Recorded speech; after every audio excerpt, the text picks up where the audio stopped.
السلام علیکم جی، کیا حال چال ہے آپ سب لوگوں کے؟ میں امید کرتی ہوں کہ آپ سب بالکل ٹھیک ہوں گے، خیریت سے ہوں گے۔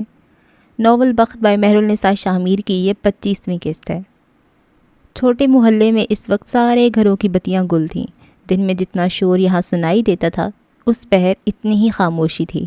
اسی محلے کے ایک پکے گھر میں آؤ تو کھانے کی چھوٹی میز کے آگے نفیسہ حیات بیٹھی تھیں۔ ان کے سر پہ پٹی بندھی تھی، چہرے پہ اب بھی زخم کے نشان تھے۔ عشاء کی نماز انہوں نے پڑھ لی تھی، کھانا وہ اب کھانے بیٹھی تھیں۔ ملازمہ برتن دھو رہی تھی، نفیسہ نے چاولوں کا چمچ منہ میں رکھا اور اگلے ہی لمحے وہ ٹھٹکی تھیں۔ ان کے چہرے پہ سایہ سا لہرایا تھا، ہاتھ لرزے تھے۔ کھانا؟ یہ کھانا کس نے بنایا ہے؟ انہوں نے اپنے عقب میں کھڑی ملازمہ سے پوچھا تھا۔ ملازمہ قدرے تعجب سے مڑی تھی۔ آپ نے بنایا ہوگا بی بی، میں نے تو نہیں بنایا۔ نفیسہ اٹھی تھی، ان کا چہرہ وہ نہیں تھا جس کے ساتھ وہ کھانا کھانے بیٹھی تھیں۔ اب کہ ان کی نظریں بے قرار تھیں، وہ بے چینی سے صحن میں تیز تیز چل رہی تھیں۔ چھوٹے سے ٹی وی لاؤنج میں آ کر وہ رک گئیں۔ ان کی آنکھیں جیسے پتھر ہوئی ہوں۔ تنفس تیز ہو گیا تھا، آنکھیں بھر رہی تھیں۔ ان کی آنکھیں بس ایک ہی شخص کے لیے بھرا کرتی تھیں۔ وہ انہیں رلاتا تھا، وہ بے حد رلاتا تھا۔ لاؤنج میں لگے پردوں کے پیچھے سرسراہٹ ہوئی تھی۔ نفیسہ کا ہاتھ ان کے دل کے مقام پہ گیا تھا، سانس جیسے رک رک کر چل رہا ہو۔ کون ہے؟ انہوں نے کانپتی آواز میں پوچھا۔ آنسو تیزی سے گر رہے تھے۔ پردوں کے پیچھے چند پل خاموشی رہی، پھر ایک ہلکی سی آواز آئی، میں، عمر۔ نفیسہ کے دل پہ جیسے ٹھنڈی پھوار پڑی ہو، آنکھیں مزید تیزی سے بہنے لگیں، جان ہوا ہونے لگی۔ عمر کون؟ اب کہ انہوں نے بلند کانپتی آواز میں پوچھا تھا۔ عمر، آپ کا بیٹا۔ جواب آیا تھا۔ مقابل کی آواز بھی گیلی تھی، رنجیدہ تھی۔ لاؤنج میں اب کوئی آواز نہیں آتی تھی۔ وہ دونوں اپنی اپنی جگہ کھڑے تھے، روتے ہوئے آزردہ۔ میرا کوئی بیٹا نہیں ہے، جو تھا وہ مجھے ضدی کہہ کر چلا گیا تھا، نفیسہ یکدم سخت آواز میں کہتے ہوئے پھٹ پڑی تھی۔ اب کہ وہ پردہ ہٹاتا باہر آ گیا تھا، اس کی آنکھیں سرخ تھیں، گیلی تھیں۔ میرے قریب مت آنا، میں تمہیں تھپڑ مار دوں گی عمر۔ وہ اپنی جگہ کھڑے ہو کر چیخیں تھیں، آنسوؤں نے ان کے چہرے کو گیلا کر دیا تھا۔ تم مجھے چھوڑ کر چلے گئے عمر، تم نے مجھے چھوڑ دیا۔ میں تمہاری ماں تھی، میں نے تمہیں پالا، تم سے محبت کی، اور تم کہتے ہو میں ضدی عورت ہوں؟ تمہیں میری محبت ضد لگی تھی۔ عمر آگے بڑھتا رہا۔ 11 سالوں کا فاصلہ تھا، کسی نہ کسی نے تو طے کرنا ہی تھا۔ تم 11 سال میرے پاس نہیں تھے عمر، وہ درد سے پھٹی ہوئی آواز میں بولی۔ عمر کے دل کو کچھ ہوا تھا۔ میں نے 11 سال تمہارا انتظار کیا اور تم نہیں آئے۔ تم اب بھی مت آؤ، تم جاؤ یہاں سے عمر، تم جاؤ۔ وہ اب ان کے روبرو تھا، دونوں کی آنکھیں نم تھیں، چہرے غمزدہ تھے۔ 11 سالوں کے ہجر نے ان دونوں کو کھایا تھا، کسی کا ظاہر تو کسی کا اندر۔ عمر نے آہستگی سے ان کی دونوں ہاتھ تھام کر اوپر کیے۔ نفیسہ نے اپنے ہاتھ چھڑوانے چاہے تھے، لیکن گرفت ہلکی نہیں تھی۔ وہ اب ان ہاتھوں کو چوم رہا تھا، نرمی سے، بے قراری سے۔ یہ ہاتھ کسی وقت نرم ہوتے تھے، آج یہ سخت تھے۔ عمر کے لیے یہ ہاتھ ہمیشہ نرم، خوبصورت، تحفظ رہنے والے تھے۔ دونوں کے آنسو اب شدت سے بہنے لگے تھے۔ اب عمر نے اپنے دونوں بازوں میں ان کا ہچکیاں لیتا وجود بھر لیا۔ جوان بیٹوں کے سینے ماؤں کے دلوں کی ٹھنڈک ہوتے ہیں، سہارا ہوتے ہیں، مضبوط سہارا۔ عمر نے ان کے بالوں کو لبوں سے چھوا۔ آئی ایم سوری اماں، آئی ایم سوری، میں آپ کے ساتھ نہیں تھا، میں چلا گیا تھا، آئی ایم سوری۔ وہ بلند آواز میں ان کو اپنے ساتھ لگائے کہہ رہا تھا۔ نفیسہ بس روئے گئیں، بے تحاشا روئے گئیں۔ الفاظ اپنی قدر و قیمت کھو چکے تھے، اب آنسو تھے جو ہجر کی داستان کہتے تھے، جو تشکر تھے۔ میں آپ کو لینے آیا ہوں اماں، میرے ساتھ چلیں، آپ کا بیٹا ہوں، آپ کا عمر، میں آپ کا عمر حیات ہوں، میرے ساتھ چلیں، مجھ سے غلطی ہو گئی، میں نے آپ کو لوگوں کے خوف سے چھوڑا۔ اس کے آنسو نفیسہ حیات کے بالوں میں گرتے جا رہے تھے۔ وہ اس کے سینے سے سر لگائے کھڑی تھیں، نہ شکوہ کر رہی تھیں، نہ کوس رہی تھیں۔ وہ ماں تھیں، مائیں مان جایا کرتی ہیں۔ تھوڑی دیر بعد وہ عمر سے الگ ہوئیں۔ وہ واحد انسان تھا جس کے سامنے نفیسہ حیات روتی تھیں۔ عمر ان کے گیلے چہرے کو دیکھتا رہا۔ آپ کو میرے آنے کا کیسے پتہ چلا اماں؟ نفیسہ نم آنکھوں سے مسکرائیں۔ اتنا بدمزہ کھانا تمہارے علاوہ کون بنا سکتا ہے؟ عمر نے خفگی سے انہیں دیکھا تھا۔ مان لو عمر حیات، تم ساری دنیا کے لیے اچھا کھانا بنا سکتے ہو، لیکن جب اپنے استاد کی باری آتی ہے تمہارے ہاتھوں کا ذائقہ ڈر جاتا ہے۔ کئی پل بعد وہ دونوں لان کی گھاس کے اوپر بیٹھے تھے۔ عمر تنکا تنکا گھاس کو توڑ رہا تھا، ساتھ ساتھ نفیسہ کو حسن، حالے اور ہارون کی باتیں بتا رہا تھا۔ وہ ہنس ہنس کر دوہری ہو رہی تھیں، ان کا بوڑھا چہرہ چمک رہا تھا۔ عمر نے کافی کا گھونٹ لیا، پھر نفیسہ کو دیکھا۔ سچ بتائیں اماں، کھانا واقعی بدمزہ تھا؟ یہ شیفز کیا نا۔ نفیسہ نے مسکراہٹ دبائی تھی، شرارت سے عمر کو دیکھا۔ تم سے محبت ایک طرف، لیکن وہ رکی، عمر کے آس لیے چہرے کو دیکھا۔ کھانا بہت بدمزہ تھا بیٹے، انہوں نے سیریس انداز میں کہا تو عمر ہنس دیا، پھر اپنا سر ان کی گود میں رکھ لیا۔ میں نے آپ کو بہت مس کیا اماں، وہ جواب میں کچھ کہہ رہی تھیں۔ عمر نرمی سے مسکرا رہا تھا۔ منظر مکمل تھا۔ آج محلے کا یہ چھوٹا سا مکان گھر لگ رہا تھا۔ اگلے دن وہ نفیسہ کو سارے محلے کے سامنے اپنے ساتھ گاڑی میں بٹھا کر لے آیا تھا۔ لوگ ٹھہر ٹھہر کر عمر کی بڑی گاڑی دیکھ رہے تھے، اس کے برانڈڈ کپڑے دیکھ رہے تھے، اس کی اونچی اٹھان دیکھ رہے تھے۔ کچھ کی آنکھوں میں ستائش تھی، کچھ کی آنکھوں میں اتنے سال ان سے ناروا سلوک رکھنے کا دکھ۔ وہ بالآخر اپنے بیٹے کے ساتھ چلی گئی تھیں۔ عمر حیات کے بنگلے پہ آج رونق تھی۔ نفیسہ کے ویلکم کے لیے آج سردار، اس کی بیوی، لیل، حسن، ہارون، حالے سب آئے ہوئے تھے۔ حسن تو آج سے ہی ان کا فیوریٹ ہو گیا تھا۔ وہ بیٹھے بیٹھے ان کو ایسی باتیں بتا رہا تھا کہ نفیسہ سے اپنی ہنسی ضبط کرنا مشکل ہو رہا تھا۔ عمر ان دونوں کو ساتھ دیکھ دیکھ کر جل بھن رہا تھا۔ وہ اپنے کمرے میں آ گیا تھا۔ شمس کو ایک ضروری فائل ای میل کرنی تھی۔ حالے کو اس سے کچھ پوچھنا تھا، وہ بھی اس کے پیچھے گئی تھی۔ عمر لیپ ٹاپ آن کر رہا تھا۔ حالے اس کے عقب میں کھڑی تھی۔ لیپ ٹاپ کی اسکرین پہ ایک تحریر درج تھی۔ جادو اس کی منشا نہیں، مجبوری تھی۔ وہ اس سطر کو دیکھتی ہوئی آگے آئی۔ اس سے پہلے کہ عمر کوئی کام کرتا، حالے نے اسے روکا۔ مجھے دکھاؤ، یہ کیا لکھا ہے؟ وہ متعجب سی آگے آئی تھی۔ کچھ نہیں ہے، آپ کے کام کا نہیں ہے، پہیلی ہے ایک۔ عمر نے بات کو ہوا میں اڑایا۔ حالے نے اس کے ہاتھ سے لیپ ٹاپ لے لیا۔ کس نے کہا؟ مجھے اس کا مطلب پتہ ہے، یہ فیری ٹیل کی پہیلی ہے، میں اسے سمجھ سکتی ہوں۔ وہ لیپ ٹاپ کو لیے گود میں بیٹھ گئی۔ عمر اسے دیکھتا رہا۔ اس کا کیا مطلب ہوا؟ حالے نے گردن اٹھا کے اس کو دیکھا، پھر مسکرائی۔ جسٹیفیکیشن، اس کا مطلب ہے جسٹیفیکیشن۔ میں سمجھاتی ہوں، دیکھو، جس طرح ولن سے سب لوگ نفرت کرتے ہیں نا، اسی طرح کچھ لوگ ہوتے ہیں جن کو ولن سے نفرت نہیں ہوتی۔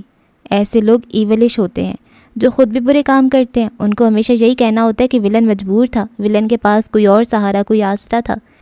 ایسے لوگ کبھی بھی ولن کو غلط نہیں کہتے، حالانکہ ان کو سمجھنا چاہیے کہ ولن ہمیشہ اپنے شر کے آگے گھٹنے ٹیک دیتا ہے، وہ مجبور نہیں ہوتا، وہ مجبور نہیں ہوتا۔ اس نے زور دیا، جادو ہمیشہ سے اس کی منشا رہا ہوتا ہے۔ وہ آنکھوں میں چمک لیے بتا رہی تھی۔ عمر بغور اسے سن رہا تھا۔ جادو کا اصل زندگی سے کیا تعلق؟ اس نے سوال کیا تھا۔ جادو کا کیا مطلب ہے عمر؟ کسی سے سچ چھپانا، کسی کو دھوکہ دینا، کسی کا اعتبار توڑنا، کسی کے دل میں وقتی محبت یا نفرت ڈالنا، اور یہ سب کیا ہوا؟ وہ بول رہی تھی اور عمر غور سے سن رہا تھا۔ نقصان، یہ نقصان ہوا عمر، جادو سے لوگوں کا نقصان ہوگا، اور جان بوجھ کر کسی کا نقصان صرف ولن کرتے ہیں، اور پھر ان کو لگتا ہے کہ یہ تو ان کا حق تھا، مجبوری تھی، انہیں تو یہ سب کرنے پہ مجبور کیا گیا۔ یا پھر وہ اپنے پسندیدہ برے کردار کے بارے میں جسٹیفیکیشن دیتے ہیں کہ جادو اس کی منشا نہیں، مجبوری تھی۔ کیا اب تم سمجھے اس پہیلی کا مطلب کیا ہے؟ عمر نے سمجھتے ہوئے سر ہلایا، پھر یکدم اس کے ذہن میں کچھ کلک ہوا، کوئی ادھوری ملاقات، کوئی ادھورا قصہ۔ وہ سائڈ ٹیبل سے گاڑی کی چابی اٹھا کر باہر بھاگا تھا۔ اس کے ذہن میں کچھ تھا۔ وہ گاڑی میں بیٹھا تھا، اس کا رخ ڈاکٹر روحی کی کلینک کی جانب تھا، ذہن کہیں اٹکا ہوا تھا، وہ کوئی اور منظر تھا۔ سینما گھر کے اندر پچھلی نشستوں میں سے ایک پہ وہ بیٹھا تھا، اسے معراج یہاں لائے تھے، وہ اب خود نہیں آئے تھے، وہ کسی اچھی فلم کا سوچ کر آیا تھا، لیکن یہاں تو کوئی فیری ٹیل چل رہی تھی۔ اسے شرمندگی ہوئی تھی۔ وہ ڈاکٹر روحی کے سامنے بیٹھا تھا، لیپ ٹاپ پہ حالے کے سیشن کی ویڈیو چل رہی تھی۔ ڈاکٹر روحی اس چیختی چلاتی لڑکی سے کچھ پوچھ رہی تھی، وہ بار بار سرنفی میں ہلا رہی تھی، رو رہی تھی، اور بالآخر اس نے چیختے ہوئے ایک نام لیا تھا۔ اس نام پہ عمر نے اپنا دل رکتا محسوس کیا تھا۔ وہ یہاں سے اٹھ جانا چاہتا تھا، لیکن وہ رک گیا۔ اس کے آگے والی نشست پہ دو لڑکیاں آ کر بیٹھی تھیں، وہ فلم دیکھ رہی تھیں، اور عمر ان میں سے ایک کی پشت پہ پھیلے بال۔ ہسپتال میں نرس کے سامنے بیٹھا عمر حیات اب بھی کاس لیے ہوئے تھا۔ شاید اس نے غلط سنا ہو، شاید کچھ تھا جو ٹھیک نہیں تھا، شاید اب بھی کچھ بدل جائے۔ آپ سے کس نے ہسپتال کا اجازت نامہ اور باقی کی ساری چیزیں مانگی تھی؟ پورا نام بتائیں۔ نرس نے اب کے پورا نام بتایا تھا، اور عمر حیات ابشل تھا۔ ریستوران کے مینیجر نے اپنے یہاں ریکارڈ ہونے والی 15 اپریل کی کال لسٹ کھولی تھی۔ وہیں عمر حیات نے حالے سلطان کا نمبر دیکھا، اس کے کانوں میں ایئر بڈز لگے تھے، وہ اس دن ہونے والی کال کو سنے گیا۔ میں حالے سلطان بات کر رہی ہوں، اور عمر اس کی آواز کو لاکھوں میں بھی پہچانتا تھا، وہ حالے نہیں تھی۔ فلم ختم ہو چکی تھی، اب وہ دونوں لڑکیاں آپس میں بحث کر رہی تھیں۔ دیکھیں، آپ اس چڑیل کو جسٹیفائی کر رہی ہیں، اس نے شہزادی کو قلعے میں قید کیا، اسے اس کے خاندان سے دور کیا، اس کی زندگی کو ایک مذاق بنا کے رکھ دیا، اور آپ کہتی ہیں وہ مجبور تھی۔ دوسری لڑکی نے نرمی سے کہنا شروع کیا، دیکھو بچے، اگر ایک شہزادی کے اپنے خاندان سے دور رہنے پہ کسی کا حسن، کسی کی خوبصورتی، کسی کی زندگی سنور سکتی ہے، تو اس میں حرج ہی کیا ہے؟ ہر دفعہ شہزادیاں کیوں خوش رہیں؟ کیا کبھی چڑیل، بری پریاں، جادوگرنیاں خوش نہیں رہ سکتیں؟ اس نے جو کچھ بھی کیا وہ اس کی مجبوری تھی۔ چڑیل نے صحیح کیا، جادو اس کی منشا نہیں تھا، مجبوری تھی۔ آخری لائن اس کی آخری لائن پہلی لڑکی نہیں سن سکی تھی۔ وہ ساتھ والی سیٹ پہ کسی سے بات کرنے لگی تھی، لیکن عمر نے واضح طور پہ سنی تھی۔ وہ یہاں اس کی لوکیشن فالو کرتا ہوا آیا تھا۔ اس نے اپنی نظروں کی سیدھ میں دیکھا، وہ لڑکی اپنے شوہر کے ساتھ ریسٹوران کے اوپن ایریا میں چھوٹی سی میز کے گرد بیٹھی تھی۔ عمر شل سا کھڑا اس کو دیکھ رہا تھا۔ ذہن میں مختلف آوازیں گونج رہی تھیں۔ چیخ کر مہر ماں نے بند کیا تھا، پکارتی ہوئی حالے، مجھے مسز سفیر سلطان نے اس اجازت نامے اور باقی کی ساری چیزوں کا کہا تھا۔ کہتی ہوئی نرس، میں حالے سلطان بات کر رہی ہوں۔ یہ آواز مہر ماں کی تھی، اور اب عمر کے ذہن کے پردے پہ سینما ہال کا منظر تھا۔ وہ جسٹیفیکیشن دیتی لڑکی مہر ماں غیاث تھی، اور حق کے لیے لڑتی لڑکی حالے سلطان تھی۔ ریستوران کی روشنیوں میں ان کی بھوری آنکھیں کسی شیطان کی آنکھیں لگتی تھیں۔ مہر ماں غیاث حالے سلطان کی کہانی کی ولن تھی۔ کیا تمہیں بھوری آنکھوں سے کچھ یاد آیا؟ اب ہم کچھ وقت کے لیے تمہیں کہانی میں چند ماہ پیچھے لے جائیں گے۔ یہ اوپن ایریا کیفے تھا، جہاں میزوں کے اوپر چھتری نما سایہ کیا گیا تھا۔ فروا اور مہر ماں ایک دوسرے کے آمنے سامنے بیٹھی تھیں۔ فروا اپنے سامنے بیٹھی مہر سے کہہ رہی تھی، اور اگر میں تمہیں کہوں کہ تمہارے والدین کی طلاق حسینہ بھابھی کی وجہ سے ہوئی تھی؟ مہر ماں ان کو گنگ سی دیکھے گئی۔ فروا اب بھی کہہ رہی تھی، بلکہ اگر میں یہ کہوں کہ نگین اور وحاج تمہارے والدین ہی نہیں ہیں تو؟ وہ پے در پہ اس کے سر پہ دھماکے کر رہی تھیں۔ اب کہ مہر کی آنکھیں شوق سے پھیل گئی تھیں، چہرہ بے یقین تھا۔ فروا کہے گئی، تم مہر ماں وحاج نہیں ہو، مہر ماں غیاث ہو۔ یہ راز آج تک میں نے اپنے دل میں رکھا تھا، لیکن آج مجھے لگتا ہے آج وہ وقت آ گیا ہے جب تم جان لو کہ تمہارا باپ وحاج نہیں، میرا بھائی تھا، غیاث الدین۔ مہر کے کاٹو تو لہو نہیں بدن میں۔ وہ سن تھی، ساکت تھی۔ حسینہ بھابھی نے تمہیں اپنی بیٹی سمجھا کیونکہ ان کے اپنے یہاں اولاد نہیں تھی، تم ان کا کھلونا تھی، اور بعد میں ان کا گلٹ۔ تم مہر ماں، تم کبھی بھی ان کی محبت نہیں بن سکی۔ اگر تم سے کوئی محبت کرتا ہے تو وہ میں ہوں۔ وہ اپنے سینے پہ انگلی سے دستک دے رہی تھیں۔ اگر کوئی تمہیں چاہتا ہے تو وہ میں ہوں۔ اگر کوئی تمہارے لیے ساری دنیا سے لڑے گا، مر جائے گا یا مار دے گا، تو وہ بھی بس میں ہی ہوں۔ مہر چپ رہی، کچھ کہہ ہی نہ سکی۔ سارے الفاظ ختم ہو گئے تھے۔ اسے اپنی ساری زندگی جھوٹ لگ رہی تھی۔ نگین نے تمہیں مجھ سے دور کرنے کی کوشش کی تھی، میں نے اس کی زندگی کو جہنم بنا دیا۔ اب حالے تم سے تمہاری خوشیاں چھین رہی ہے۔ مہر ماں، میں اسے بھی نہیں چھوڑوں گی۔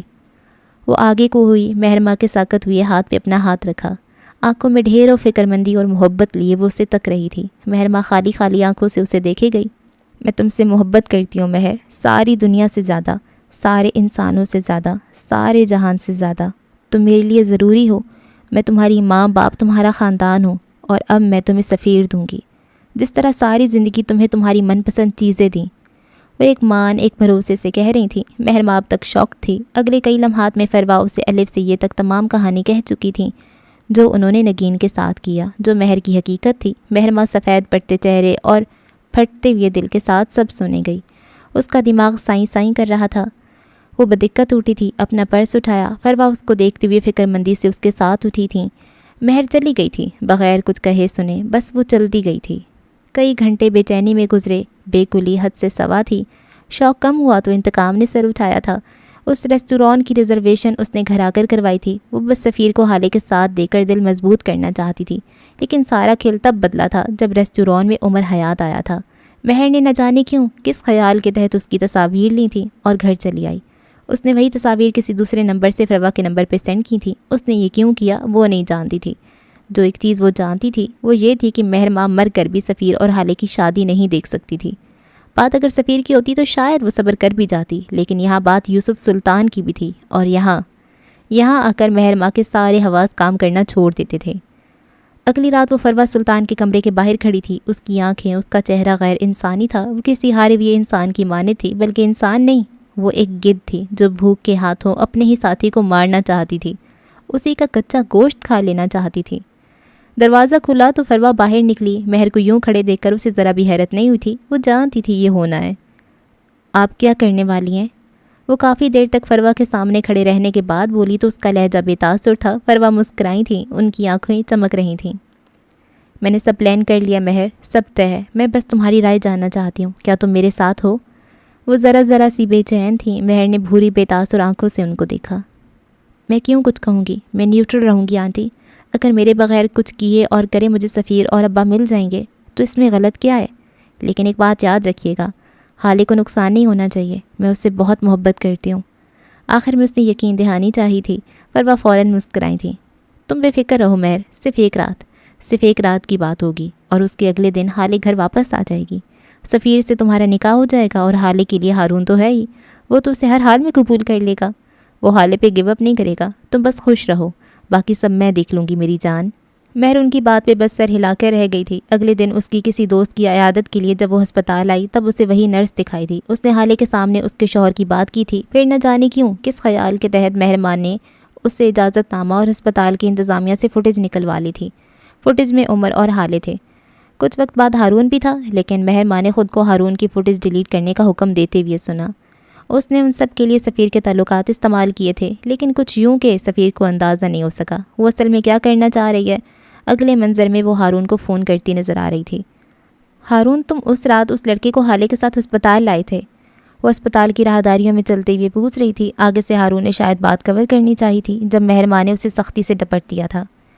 آج کے بعد اگر کبھی بھی کوئی بھی گھر والا تم سے اس بارے میں پوچھے گا تو صاف صاف مکر جانا ہارون، وہ اسے ہدایت دے رہی تھی۔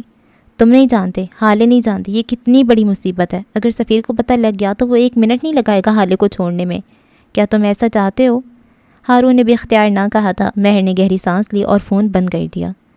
اگلے چند دنوں میں نکاح تھا۔ وہ دونوں پارلر میں بیٹھی تھیں، حالے تیار تھی، آف وائٹ جوڑے میں ملبوس۔ وہ خود کو آئینے میں دیکھ رہی تھی جب مہرمان نے اپنے موبائل کی دوسری سم، جس کا نمبر کسی کے پاس سیو نہیں تھا، اس سے حالے کے موبائل پہ کال کی اور پھر اسے ہارون کی کال بتایا۔ وہ کبھی بھی تیر نہیں مارا کرتی تھی، وہ بس لوگوں کو نشانے پہ لے آیا کرتی تھی اور وہ زخمی خود بخود ہو جاتے تھے۔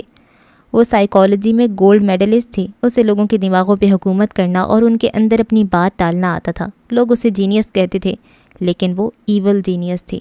اس نے حالے کو دروازے سے جاتے دیکھا، وہ جانتی تھی باہر کیا ہوگا، اسے سب پتہ تھا، لیکن اس نے روکا نہیں۔ ایک لمحے کو ضمیر نے ملامت کی تھی، لیکن وہ نیوٹرل تھی اور وہی رہی۔ کچھ وقت بعد سفیر حالے کو لینے آیا تھا، لیکن حالے نہیں تھی۔ یہ وہ وقت تھا جب مہر ماں کا ضمیر چیخ چیخ کر کہہ رہا تھا، وقار محبت سے زیادہ ضروری ہے، اسے رکھ لو، لیکن اس کے سامنے سفیر تھا، پوری آنکھوں والا خوبصورت مرد، اور جب بھکاری کے آگے بھیک رکھ دو تب وہ ہر قسم کے وقار اور عزت کو پیچھے چھوڑ دیتا ہے۔ اگلے مناظر اب تم کو ٹوٹے بکھرے دکھائی دیں گے۔ وہ ہال میں کھڑی تھی، رو رہی تھی، حسینہ کی آنکھیں بھی بہہ رہی تھیں، گھر کے سارے مردوں کے کندھے جھکے ہوئے تھے، آنکھیں شرمندہ تھیں۔ یوسف سلطان بار بار فروا کو اس طرح دیکھتے تھے جیسے انہوں نے سب کیا ہو۔ یہ وہ وقت تھا جب مہرماں نے نئی چالیں چلیں۔ وہ فروا سے لڑ رہی تھی، وہ روتے ہوئے اس سے کہہ رہی تھی کہ اسی نے حالے کو اغوا کروایا ہے۔ جواب میں فروا بھی کچھ سخت سست سنا رہی تھیں۔ سفیر اور یوسف سلطان ان کی باتیں سن رہے تھے۔ مہر نان گلٹی پروو ہو چکی تھی، اب یہاں اس نے گہری سانس لی تھی۔ سفیر اب بھی کچھ ماننے کو تیار نہیں تھا، اسے اب بھی حالے کی واپسی کا انتظار تھا۔ اس کی آنکھوں میں بے بسی بھری تکلیف تھی۔ مہرماں نے چند ثانیے اس کو دیکھا تھا۔ کئی آوازیں تھیں جو سماعت کا حصہ بن رہی تھیں، کئی رکاوٹیں تھیں جو اسے شیطان بننے سے روک رہی تھیں۔ یہ لمحہ تھا جب شر کو سر سے پھینک کر اتار دینا تھا، جب حسد کو پیروں تلے رون دینا تھا۔ یہ وہ وقت تھا جب جادوگرنی کو اپنے جادو اچھے کاموں کے لیے استعمال کرنا تھا۔ وہ موبائل گیلری کھولے کھڑی تھی، اس کی آنکھیں اسپاٹ تھیں، دل خالی۔ اس نے چند ویڈیوز اور تصاویر پہ کلک کیا اور ان کو سفیر کے نمبر پہ بھیج دیا۔ اس کے ہاتھ ایک لمحے کو بھی نہیں کانپے تھے، اس نے اپنے شر کے آگے گھٹنے ٹیک دیے تھے۔ حسد سر چڑھ گیا تھا، اس کے کندھوں پہ بیٹھے فرشتوں نے باقاعدہ ہاتھ اٹھا کے اس پہ لعنت بھیجی تھی۔ وہ جادو کر چکی تھی، اور جادو کبھی بھی مجبوری نہیں ہوتا۔ اس نے سفیر کی آنکھوں میں شوق دیکھا، پھر صدمہ دیکھا۔ وہ ڈھہ گیا تھا، لیکن مہر کو کوئی فرق نہیں پڑا۔ اسے سفیر کے ساتھ بٹھایا گیا، نکاح ہوا، مبارکباد ملی۔ ابا نے شفقت والا ہاتھ اس کے سر پہ رکھا، پھر اس نے دیکھا کہ کچھ شور ہوا ہے، سفیر معراج سے کچھ کہہ رہا ہے۔ اس نے معراج کو گرتے دیکھا، اس نے سفیر کو پریشان ہوتے دیکھا، آس پاس بھگدڑ مچتے دیکھی، مناظر بدلے، رات کا اندھیرا چھٹا تھا۔ وہ صبح کا پیلا اجالا تھا، حالے گھر آ گئی تھی، وہ سفیر سے مار کھا رہی تھی، گالیاں کھا رہی تھی۔ مہرماں نے اپنے دل میں تقویت اترتی محسوس کی تھی۔ ہارون اس کا ساتھ چھوڑ چکا تھا، اور جب دنیا ہاتھ سے چلی جائے تو باقی کچھ نہیں رہتا۔ اس سے لگتا تھا وہ مجبور ہے، لیکن وہ مجبور ہرگز نہیں تھی۔ وہ اگلے گھنٹے ہسپتال آئی تھی سفیر کے پیچھے۔ اسے لگتا تھا سفیر خود کو یا پھر معراج سلطان کو نقصان دے گا۔ وہ جب آئی اسی وقت شمس سلطان معراج سلطان کے کمرے سے نکل رہے تھے، ان کے چہرے پہ پسینہ تھا، پریشانی تھی۔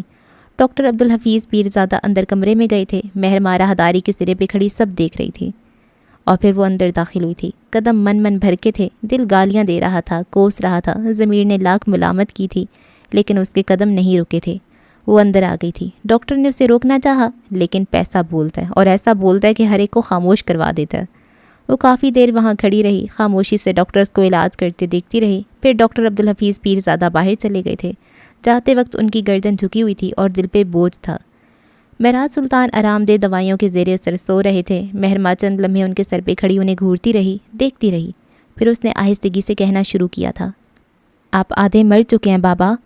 اس کی آواز ہلکی اور شفاف تھی۔ ذلت آپ کو آدھا کھا گئی ہے، اب آپ کو چاہیے کہ پورے مر جائیں۔ وہ انسان سے حیوان بنتی جا رہی تھی اور اسے اندازہ بھی نہیں تھا۔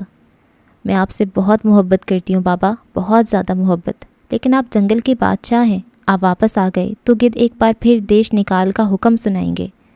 ایک بار پھر انہیں مردار کھانا پڑے گا اور اپنے ہی گھر سے بے گھر ہونا پڑے گا۔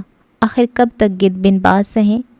اس کی آواز میں تعصب تھا، وہ کہیں سے بھی نارمل نہیں لگ رہی تھی۔ اس کا چہرہ غیر انسانی تھا، سفید اور گدھوں جیسا۔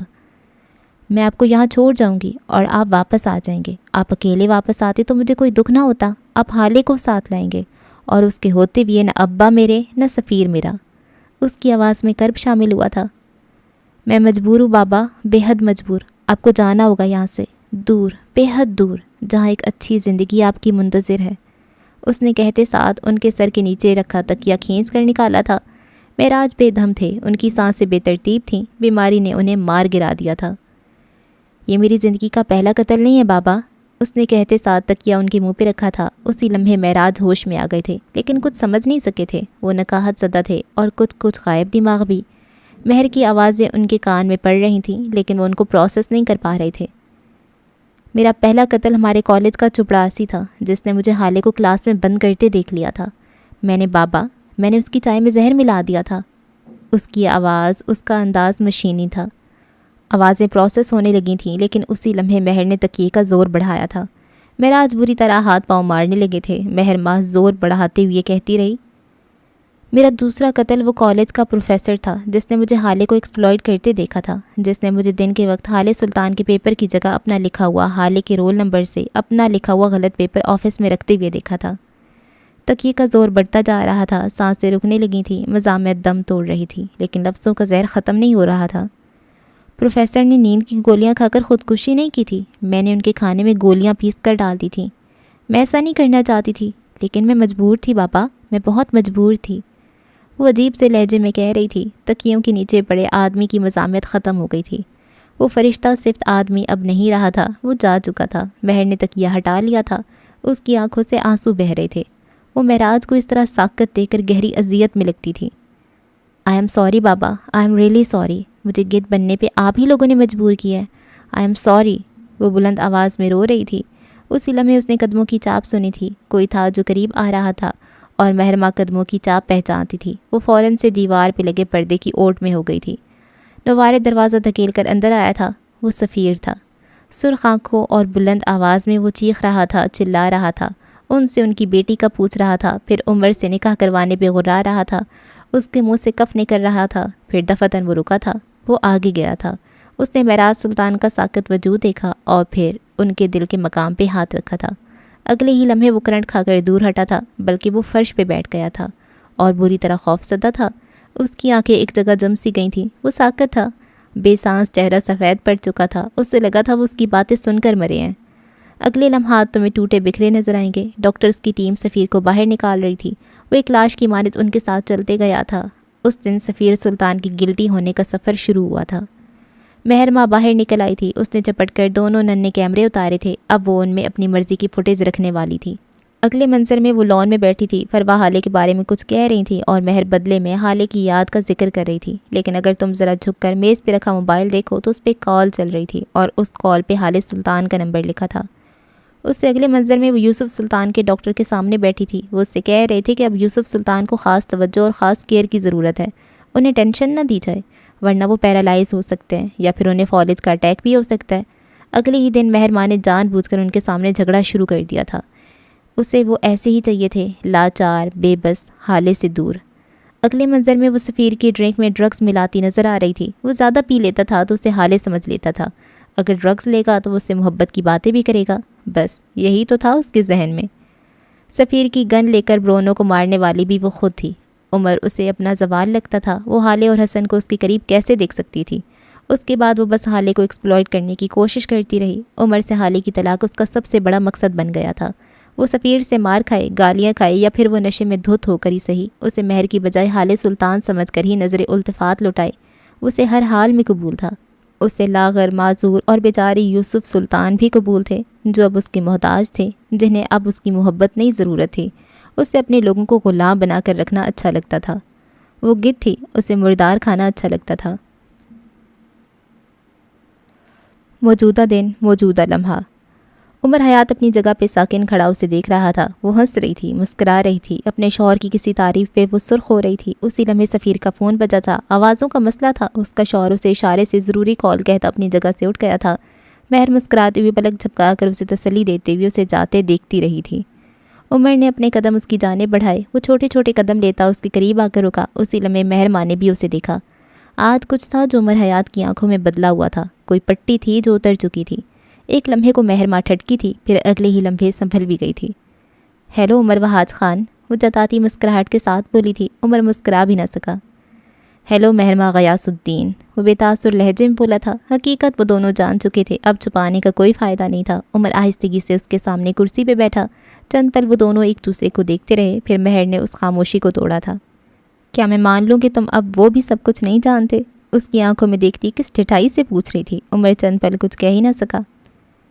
کیا تم نے جج صاحب، وہ باقی کے الفاظ نہیں کہہ سکا، کہنا مشکل تھا۔ مہر اس کی بات پہ چپ سی ہو گئی، پھر یکدم اس کی آنکھوں میں افسوس سا ابھرا، چہرے پہ ملال پھیلا، اس کی آنکھوں کے کنارے نم ہوئے۔ میں ایسا نہیں چاہتی تھی عمر، وہ بولی تو اس کے لہجے میں دکھ تھا۔ میں مجبور تھی، بہت زیادہ مجبور، وہ آزردگی سے کہہ رہی تھی، اور عمر جیسے اس کے انکشاف پہ گنگ سا ہو گیا۔ آس پاس دنیا گھومتی ہوئی محسوس ہو رہی تھی۔ اس کی آنکھوں میں کرب اترا تھا، کاش وہ اٹھ کر اس کا گلا دبا سکتا۔ وہ ہاتھ کی مٹھی بھینچے اسے سنے گیا۔ وہ کہے گئی، تم نے جنگل دیکھا ہے عمر؟ وہ اس کی آنکھوں میں دیکھتی عجیب لہجے میں کہہ رہی تھی۔ جنگل میں کئی جانور اور پرندے ہوتے ہیں، چھوٹے بڑے ادنا اعلیٰ، وہ سب ساتھ رہتے ہیں، کبھی لڑتے ہیں کبھی مرتے ہیں، ایک دوسرے کو کھا لیتے ہیں، نوچ لیتے ہیں، لیکن وہ ساتھ رہتے ہیں، کوئی ایک دوسرے کو نکال نہیں دیتا۔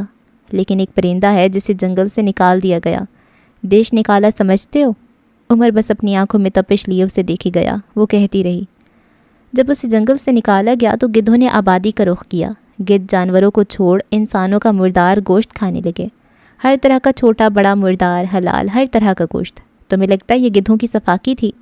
نہیں عمر، یہ گدھوں کی مجبوری تھی، وہ زور دے کر بولی۔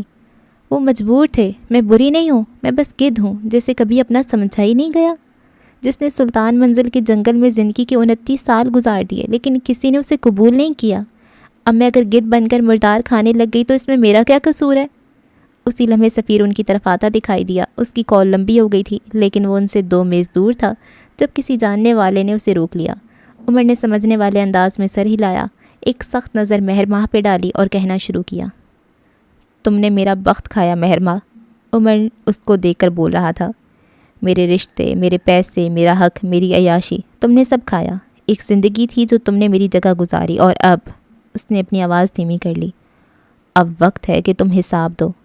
سفیر کو کسی جاننے والے نے روک رکھا تھا، اس کی نظریں بے چین سی تھیں، وہ جلد از جلد یہاں آنا چاہتا تھا۔ عمر اب بھی کہہ رہا تھا، میں عمر حیات آج تمہیں بتا رہا ہوں، میں تم سے حساب لوں گا، میں تمہاری گردن میں ایسا پھندا لگاؤں گا کہ تم اسے خود پہ کس دو گی۔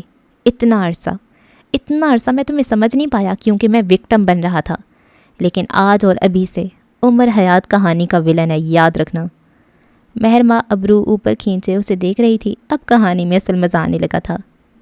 تمہیں یہ تو پتہ ہے کہ گدھوں کو قبول نہیں کیا گیا، لیکن کیا تم یہ جانتی ہو کہ ان گدھوں کو کیوں قبول نہیں کیا گیا؟ مہر کے چہرے پہ الجھن ابھری۔ عمر کہتا رہا، گدھ حریص تھے، وہ کھاتے تھے اور بہت کھاتے تھے، حلال حرام مردار سب کھاتے تھے، لیکن پھر بھی ان کا حرص نہیں مرتا تھا، یہاں تک کہ ان کے منہ سے ان کا کھایا کہہ کی صورت نکل آتا تھا۔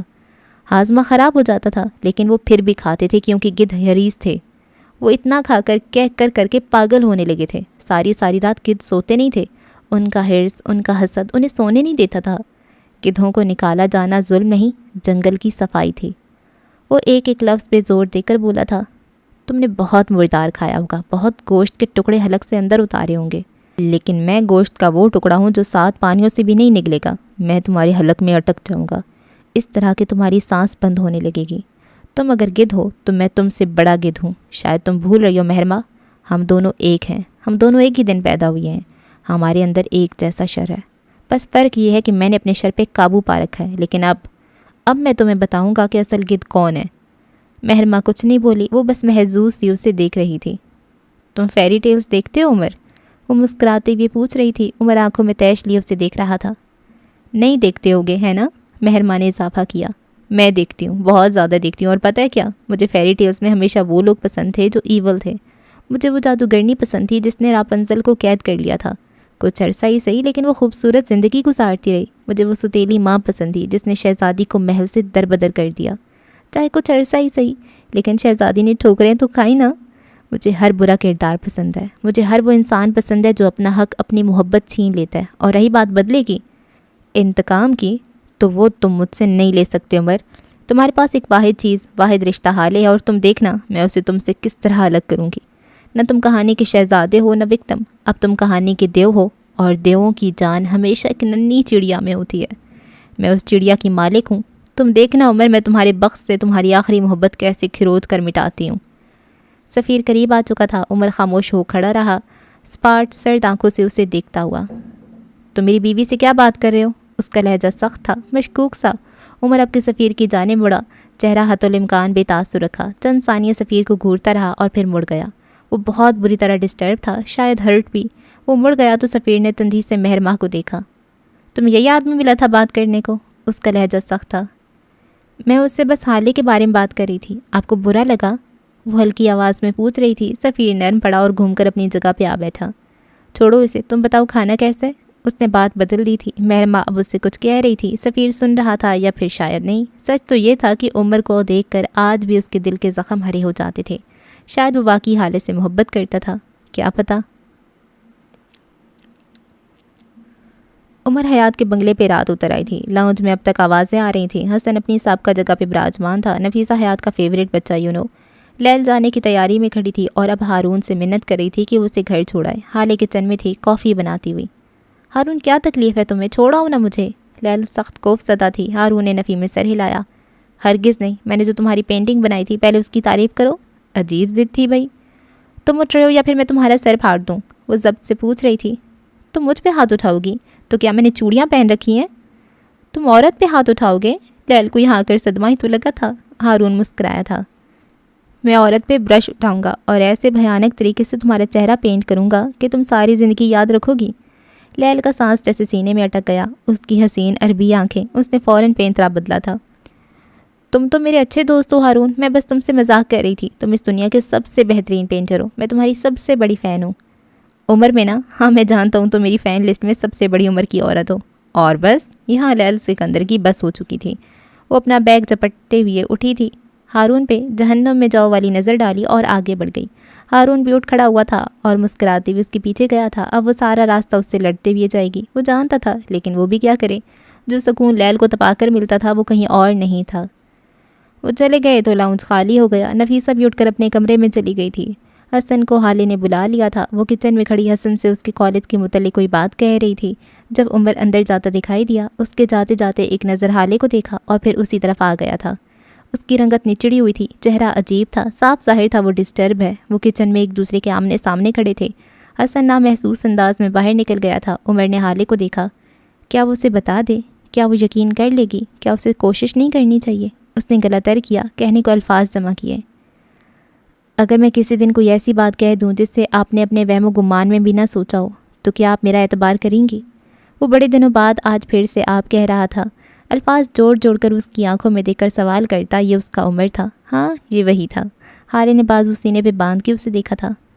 تم خود کو دیکھو عمر، تم ہمارا ماضی دیکھو اور پھر خود سے سوال کرو میں کیا کروں گی؟ اس کو دیکھتے ہوئے بولی تھی۔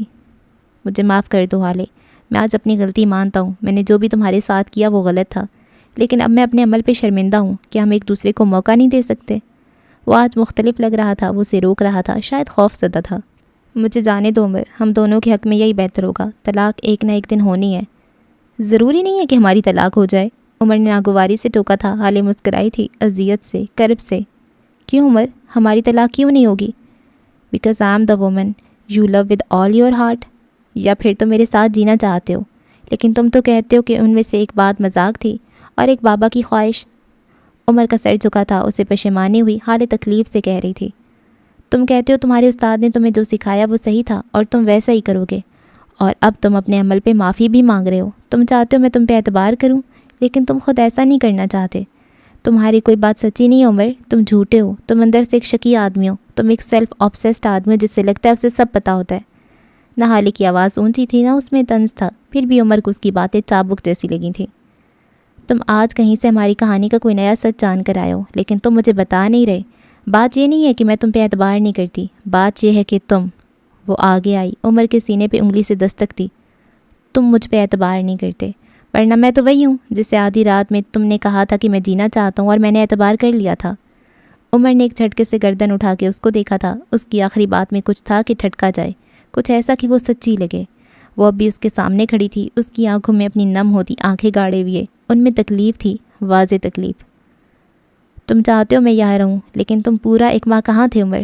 تم بس اپنا سوچتے ہو۔ آج تمہیں میری ضرورت ہے تو تم روک رہے ہو، ورنہ حالے کو چھوڑ دینا تو ہمیشہ تمہارے لیے آسان رہا ہے۔ وہ بول کر رکی نہیں تھی، شاید اسے اپنے آنسوؤں کے بہہ جانے کا ڈر تھا۔ پیچھے عمر تہی دامن کھڑا رہ گیا۔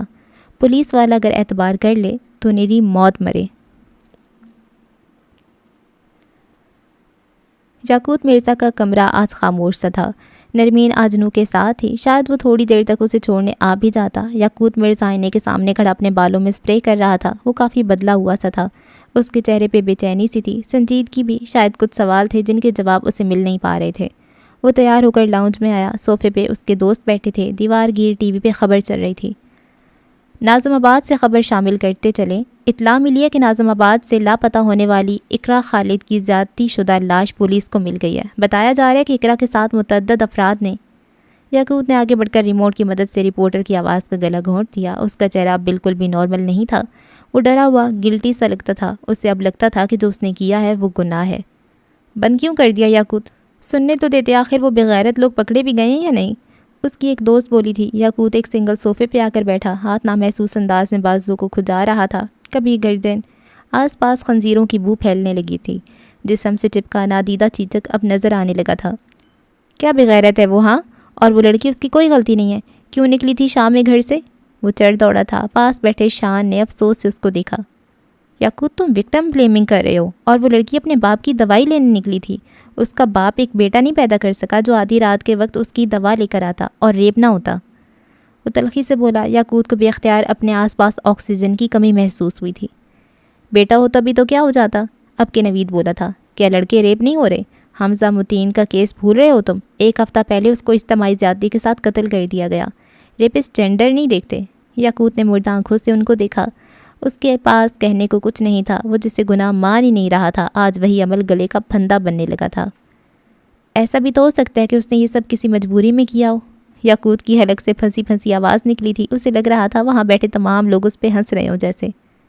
ریپ کبھی بھی مجبوری نہیں ہوتا یاقوت، ریپ ایک بیمار دماغ کرتا ہے، ایسا دماغ جس سے مرد، عورت، انسان، جانور سے فرق نہیں پڑتا، نوین کہہ رہی تھی، اور یاقوت دم سادے اس کو سنی گیا۔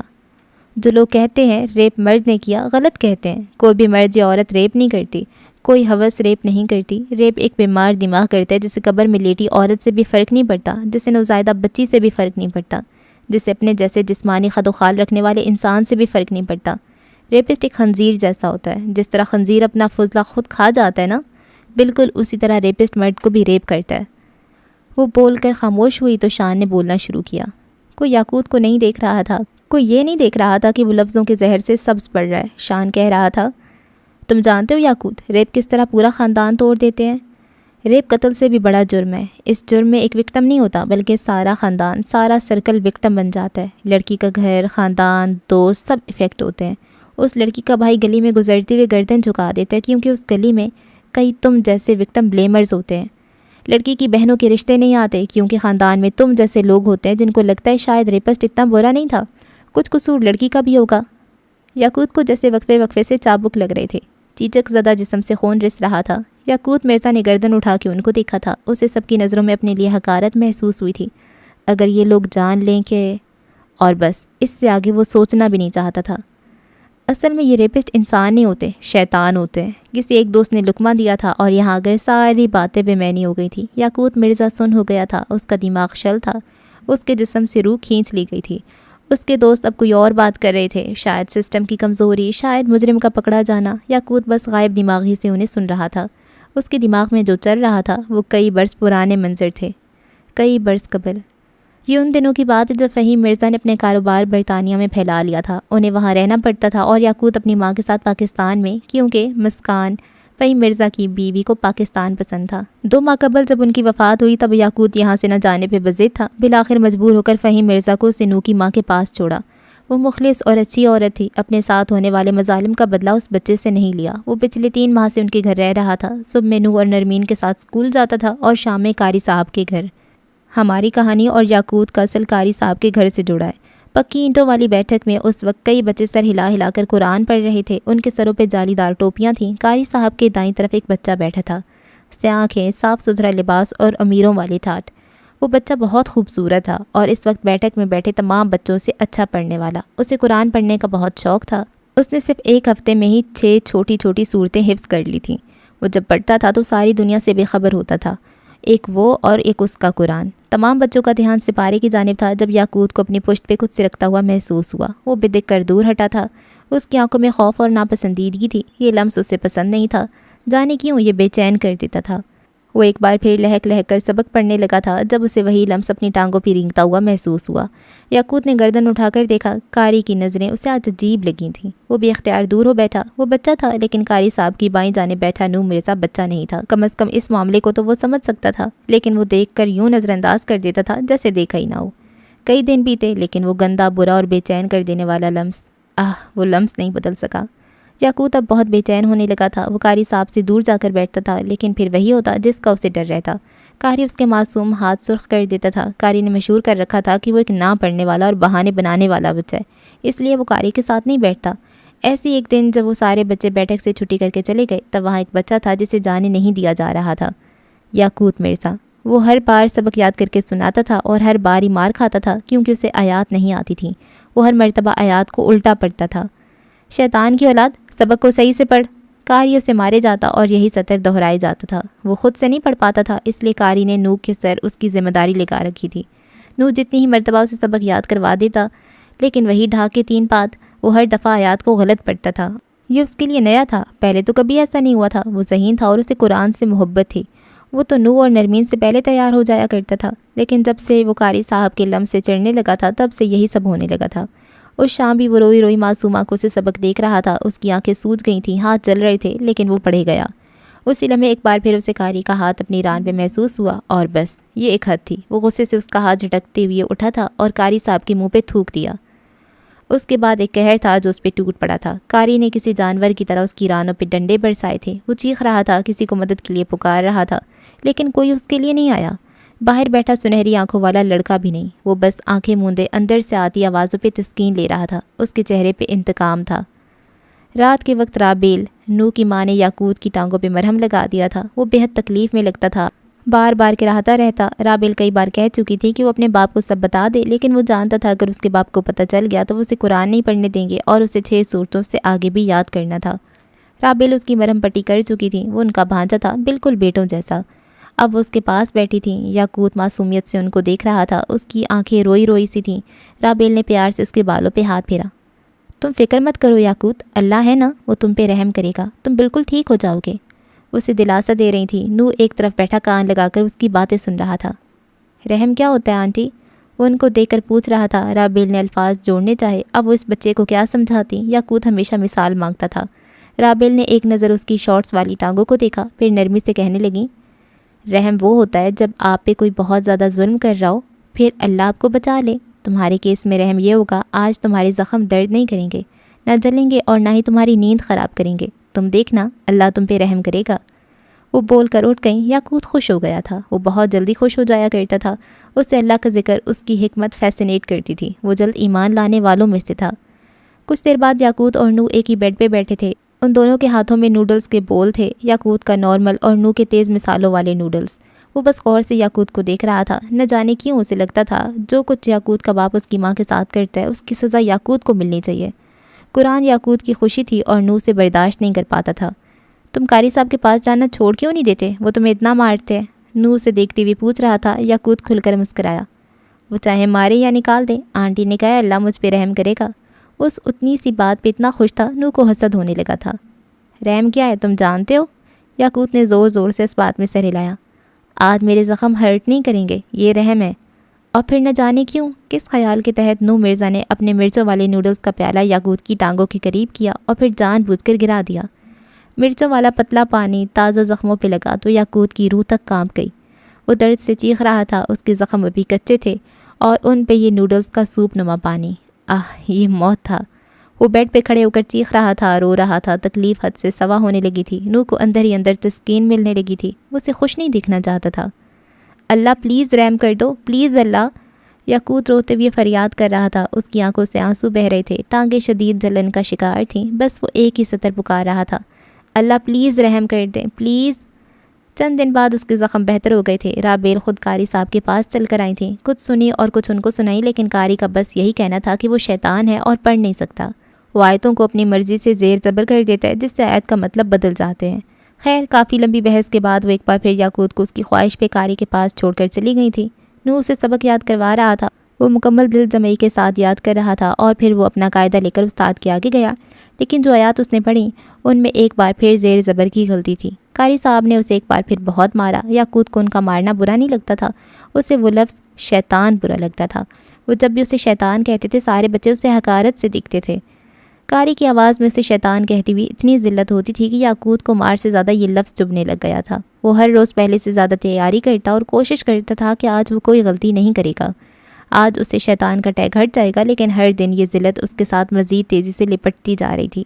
ایک دن بلاخر ڈرتے ڈرتے اس نے قاری سے کچھ کہنے کی کوشش کی تھی۔ قاری صاحب مجھے سبق آپ یاد کروا دیں، کیا پتہ نور کو خود بھی ایسے ہی پڑھنا آتا ہو جیسے میں پڑھتا ہوں۔ وہ بہت دقت سے خوف سے کہہ رہا تھا، کیونکہ اسے یقین ہونے لگا تھا کہ نور کا پڑھایا گیا سبق ہی یاد کرتا ہے۔ 14 سپاروں کا حافظ ہے نور، اور تجھے غلط پڑھاتا ہے۔ 6 صورتیں گنتی کی 6 صورتیں آتی ہیں تجھے، بغیرت، تو ہے ہی شیطان، تیرے اندر شیطان ہے۔ وہ بولتا جاتا اور اس کے ہاتھوں کو ڈنڈے سے سرخ کرتا جاتا۔ اس کی اوقا میں بیٹھے سنہری آنکھوں والے لڑکے کے دل میں ایک طمانیت سی اتری تھی، ایک یہی طریقہ تھا جس سے وہ اپنی ماں کا حساب لے سکتا تھا۔ چند دن بعد کا ذکر ہے، یاقوت مرزا اسی بیٹھک میں قاری صاحب کے آگے بیٹھا تھا۔ اسے ابھی نوح نے سارا سبق یاد کروا دیا تھا۔ آج وہ پرجوش تھا، آج وہ بس اپنے اوپر سے شیطان کا ٹیگ ہٹا لے گا۔ آج کے بعد قاری اسی حقارت سے نہیں دیکھے گا۔ وہ پڑھ رہا تھا، لیکن اگلے ہی لمحے قاری صاحب کے بھاری ہاتھ نے اس کے چہرے پہ اپنی چھاپ چھوڑ دی تھی۔ اب کہ یاقوت کو غصہ آیا تھا، بلکہ اسے غصہ بھی نہیں آیا، وہ بس تھک چکا تھا۔ اس کی ہمت جواب دے گئی تھی۔ قاری نے ایک بار پھر اسے شیطان کا لقب دیا تھا۔ وہ کہتا تھا یاقوت شیطان ہے، جب بھی اس کے دل میں قرآن نہیں اترتا۔ اس رات وہ رابیل کے سامنے بیٹھا تھا، وہ اس کے ہاتھوں کو دیکھ رہی تھی۔ یاقوت نہ اداس تھا نہ خوش، وہ بس تھکا ہوا تھا، یوں لگتا تھا جیسے وہ بچہ ایک لمبی نیند سونا چاہتا تھا۔ آنٹی شیطان کیا ہوتا ہے؟ وہ رابیل کو دیکھتے ہوئے پوچھ رہا تھا۔ چند لمحوں تک رابیل اسے دیکھتی رہیں، وہ ایک بچے کو کیا جواب دیں، بس یہی سوچتی رہیں۔ پھر نرمی سے اس کے بالوں میں ہاتھ پھیرتے ہوئے کہنے لگیں، بچے شیطان وہ ہوتا ہے جسے اللہ نے ناپسند کر دیا ہو، جسے اللہ نے خود سے دور کر دیا ہو، اور وہ جس پہ اللہ رحم نہ کرتا ہو، جسے مطلب وہ شیطان ہے جس پہ اللہ رحم نہ کرتا ہو۔ یاقوت نے ان کی بات کاٹی تھی، اس کی تھکی تھکی آنکھوں میں اب بس کا اشارہ تھا۔ وہ تھک گیا تھا اور اب مزید نہیں جھیل سکتا تھا۔ رابیل نے اور بھی بہت باتیں کہی تھیں، لیکن یاقوت کو کچھ یاد نہیں رہا، اس کی سماعت میں بس چند ہی جملے ٹھہر سکے تھے۔ اگلے دن بہت کچھ بدل گیا تھا۔ یاقوت نے اپنے باپ کے ساتھ جانے کی حامی بھر لی تھی، وہ ان سب سے دور جانا چاہتا تھا۔ سچ یہ تھا کہ وہ آیات غلط نہیں پڑھتا تھا، سچ یہ تھا کہ اسے غلط پڑھایا جاتا تھا۔ اس کا استاد اس کے ساتھ مخلص نہیں تھا، اس کے استاد نے اس کے ساتھ بیر باندھ لیا تھا، اور جب آپ کا استاد آپ کے ساتھ بیر باندھ لے تو 2 چیزیں ضرور خراب ہو جاتی ہیں، یا تو حال یا پھر مستقبل۔ اس دن کے بعد سے نور نے کسی بچے کو سبق یاد نہیں کروایا تھا، کیونکہ اس دن کے بعد سے نور کو قرآن بھول گیا تھا۔ وہ پڑھنے بیٹھتا تو اس کے سر میں شدید درد ہوتا اور آنکھیں دھندلی ہو جاتی۔ اگر جبر کر کے بھی وہ پڑھتا رہتا تو اس کے ذہن میں کچھ بیٹھتا نہیں تھا۔ اس دن کے بعد سے یاقوت نے کبھی قرآن کھول کر نہیں دیکھا تھا۔ اس نے تسلیم کر لیا تھا کہ وہ شیطان ہے اور اللہ اس پہ رحم نہیں کرے گا۔ وہ خدا سے ناراض تھا، اسے گلے تھے، لیکن وہ کیسا گنہگار تھا جسے آج بھی بچپن کی وہ 6 صورتیں یاد تھیں۔ اپنے دوستوں کی آواز پہ وہ ہوش میں آیا تھا۔ موضوع بحث اب بدل چکا تھا، لیکن ایک چیز تھی جسے وہ بدل نہیں پا رہا تھا، اپنا چیچک زدہ دل۔ اسے چیچک کی علامات ظاہر ہونا شروع ہو گئی تھیں، اور سچ یہ تھا کہ اب اسے خود سے تعفن اٹھتا بھی محسوس ہوتا تھا۔ ڈاکٹر روحی کا کلینک آج ذرا خاموش سا تھا۔ حال سلطان ان کے آفس میں بیٹھی ان کا انتظار کر رہی تھی۔ اس نے گہرے نیلے رنگ کا کرتا شلوار پہن رکھا تھا، ہونٹوں پہ گہرا سرخ رنگ ملے ہوئے وہ آج اس آفس میں رکھی سب چیزوں سے نمایاں لگ رہی تھی۔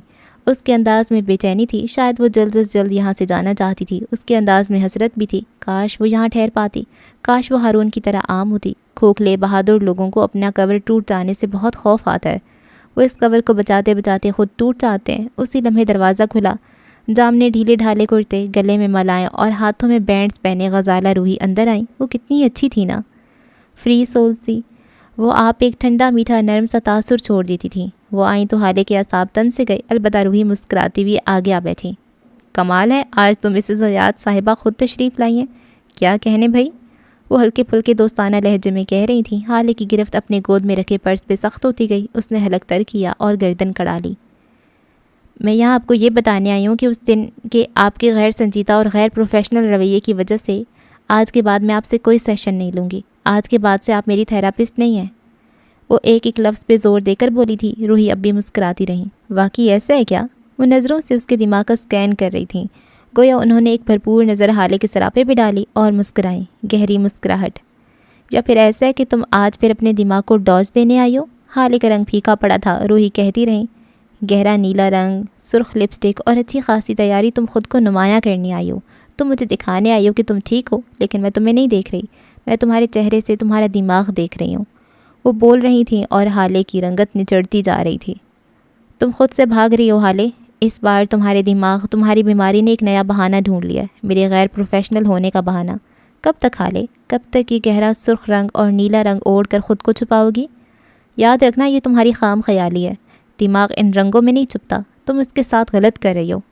وہ فکر مندی سے کہتی آگے کو ہوئی۔ حالے کا ٹھنڈا ہاتھ اپنے ہاتھ میں لیا۔ دیکھو حالے، میں نے جو کچھ بھی اس دن کیا وہ تمہارے لیے تھا، تمہارے دماغ کے لیے تھا۔ تم مسلسل مجھ سے جھوٹ بول رہی تھی اور تمہارا دماغ ٹریگر ہو رہا تھا۔ میں نے تمہیں ٹروتھ سیرم دیا تاکہ تم سچ بولو اور تمہارا دماغ آزاد محسوس کرے۔ وہ بول رہی تھیں اور حالے ٹکر ٹکر ان کا چہرہ دیکھتی رہی۔ لیکن تم نے کیا کیا حالے؟ تم دماغ کو ڈبل کراس کرنے لگیں، تم نے خود کو اس سے زیادہ عقلمند سمجھ لیا۔ کیا تم نہیں جانتی دماغ کتنا بڑا ایگوئسٹ ہے؟ جب تم اسے دھوکہ دینے لگیں تب اس نے تمہیں نقصان پہنچانا چاہا۔ وہ ہمیشہ تمہارا بھلا چاہتا ہے، تم اسے ڈاج مت دو۔ تمہارا دماغ چاہتا تھا اصل ولن کا نام ظاہر ہو سکے تاکہ وہ آزاد ہو سکے، وہ بلیم گیم کھیلے اور صحت مند رہے۔ تم سمجھ رہی ہو نا؟ اس نے دہرایا تو حالے نے مکان کی انداز میں سر اس بات میں ہلا دیا۔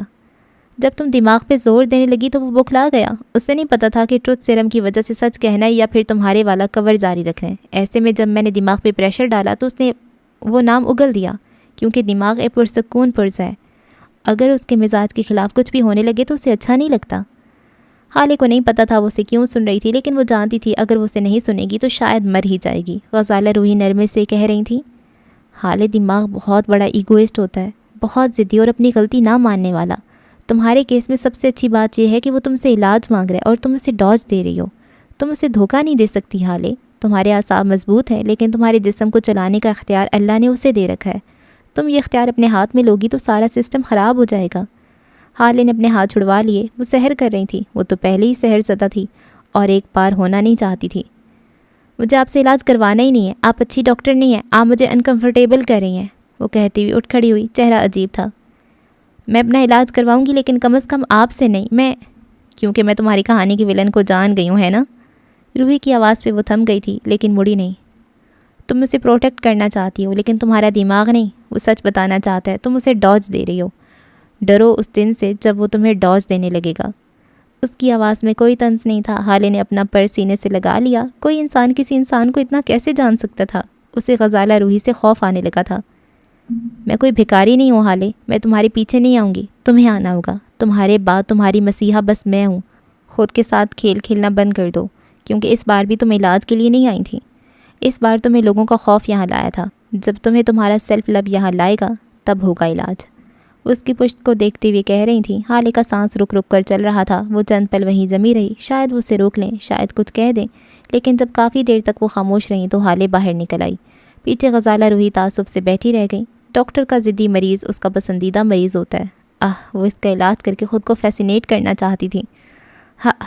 ڈاکٹرز کی حدور خواب۔ سلطان منزل کے لان میں بچھی کرسیوں پہ اس وقت بس مہرماں بیٹھی تھی۔ سیاہ جوڑے میں ملبوس، اس کے بھورے بال لمبے پشت پہ پھیلے تھے، سوجے پپوٹوں والی آنکھوں میں اس وقت ایک زوم سا تھا۔ وہ گردن سیدھی کیے بیٹھی تھی۔ ابھی وہ یوسف سلطان کے ساتھ چائے پی کر آئی تھی۔ وہ اس کے ساتھ خوش تھے، حالانکہ باتیں کم ہونے لگی تھیں، ان کو لاچار کر کے اب اسے محبت مل رہی تھی، تو اس میں غلط کیا تھا؟ اسی لمحے اسے اپنے سامنے سے سبزہ زار پہ جلدی اپنی طرف آتی ہوئی فروا دکھائی دی۔ وہ پرسکون ٹھنڈی نظروں سے ان کو دیکھتی رہیں۔ فروا اس کے قریب رکھی کرسی پہ آ کر بیٹھی، چند ثانیے مہرماں کو دیکھتی رہیں۔ ایسے کیا دیکھ رہی ہیں؟ یہی کہ تم اتنی کب بڑی ہو گئی کہ تم مجھے ٹارچ دینے لگو؟ ان کی آواز میں ہلکا سا تعصب تھا۔ میں نے تمہیں پالا مہر، میں نے تمہیں بنایا، اور آج تم اتنی بڑی ہو گئی کہ تم مجھے استعمال کرنے لگیں۔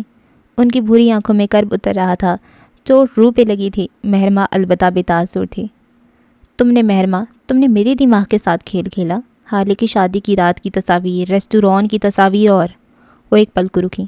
سفیر اور حالے کی عمر کو بھیجی جانے والی تصاویر، ان سب کے پیچھے تم تھی۔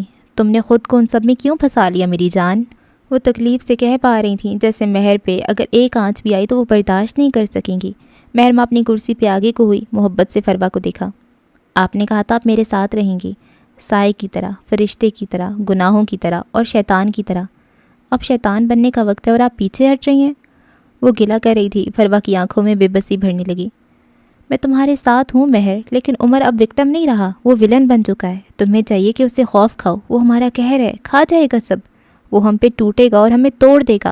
ہر شخص، بات اور چیز کی وائب ہوتی ہے، عمر کی وائب میں انتقام ہے۔ مہرماں نے مسکرا کر سر جھٹکا تھا۔ ممی، سفیر کا دیکھا دیکھی وہ بھی اب یہی لفظ کہتی تھی۔ آپ نے وہ دیو دیکھا ہے نا جس کی جان ننھی چڑیا میں ہوتی ہے؟ عمر کی ننھی چڑیا میری قید میں ہے۔ وہ لڑکی جو خود کو ایک عطاب سمجھتی ہے، وہ میرے آگے ایک محبت اور توجہ کی بھوکی بچی ہے۔ اگر مہرماں کہہ دے تو حال سلطان اگلا سانس بھی نہیں لگی۔ اس نے فروا کا ہاتھ اپنے ہاتھ میں لیا تھا۔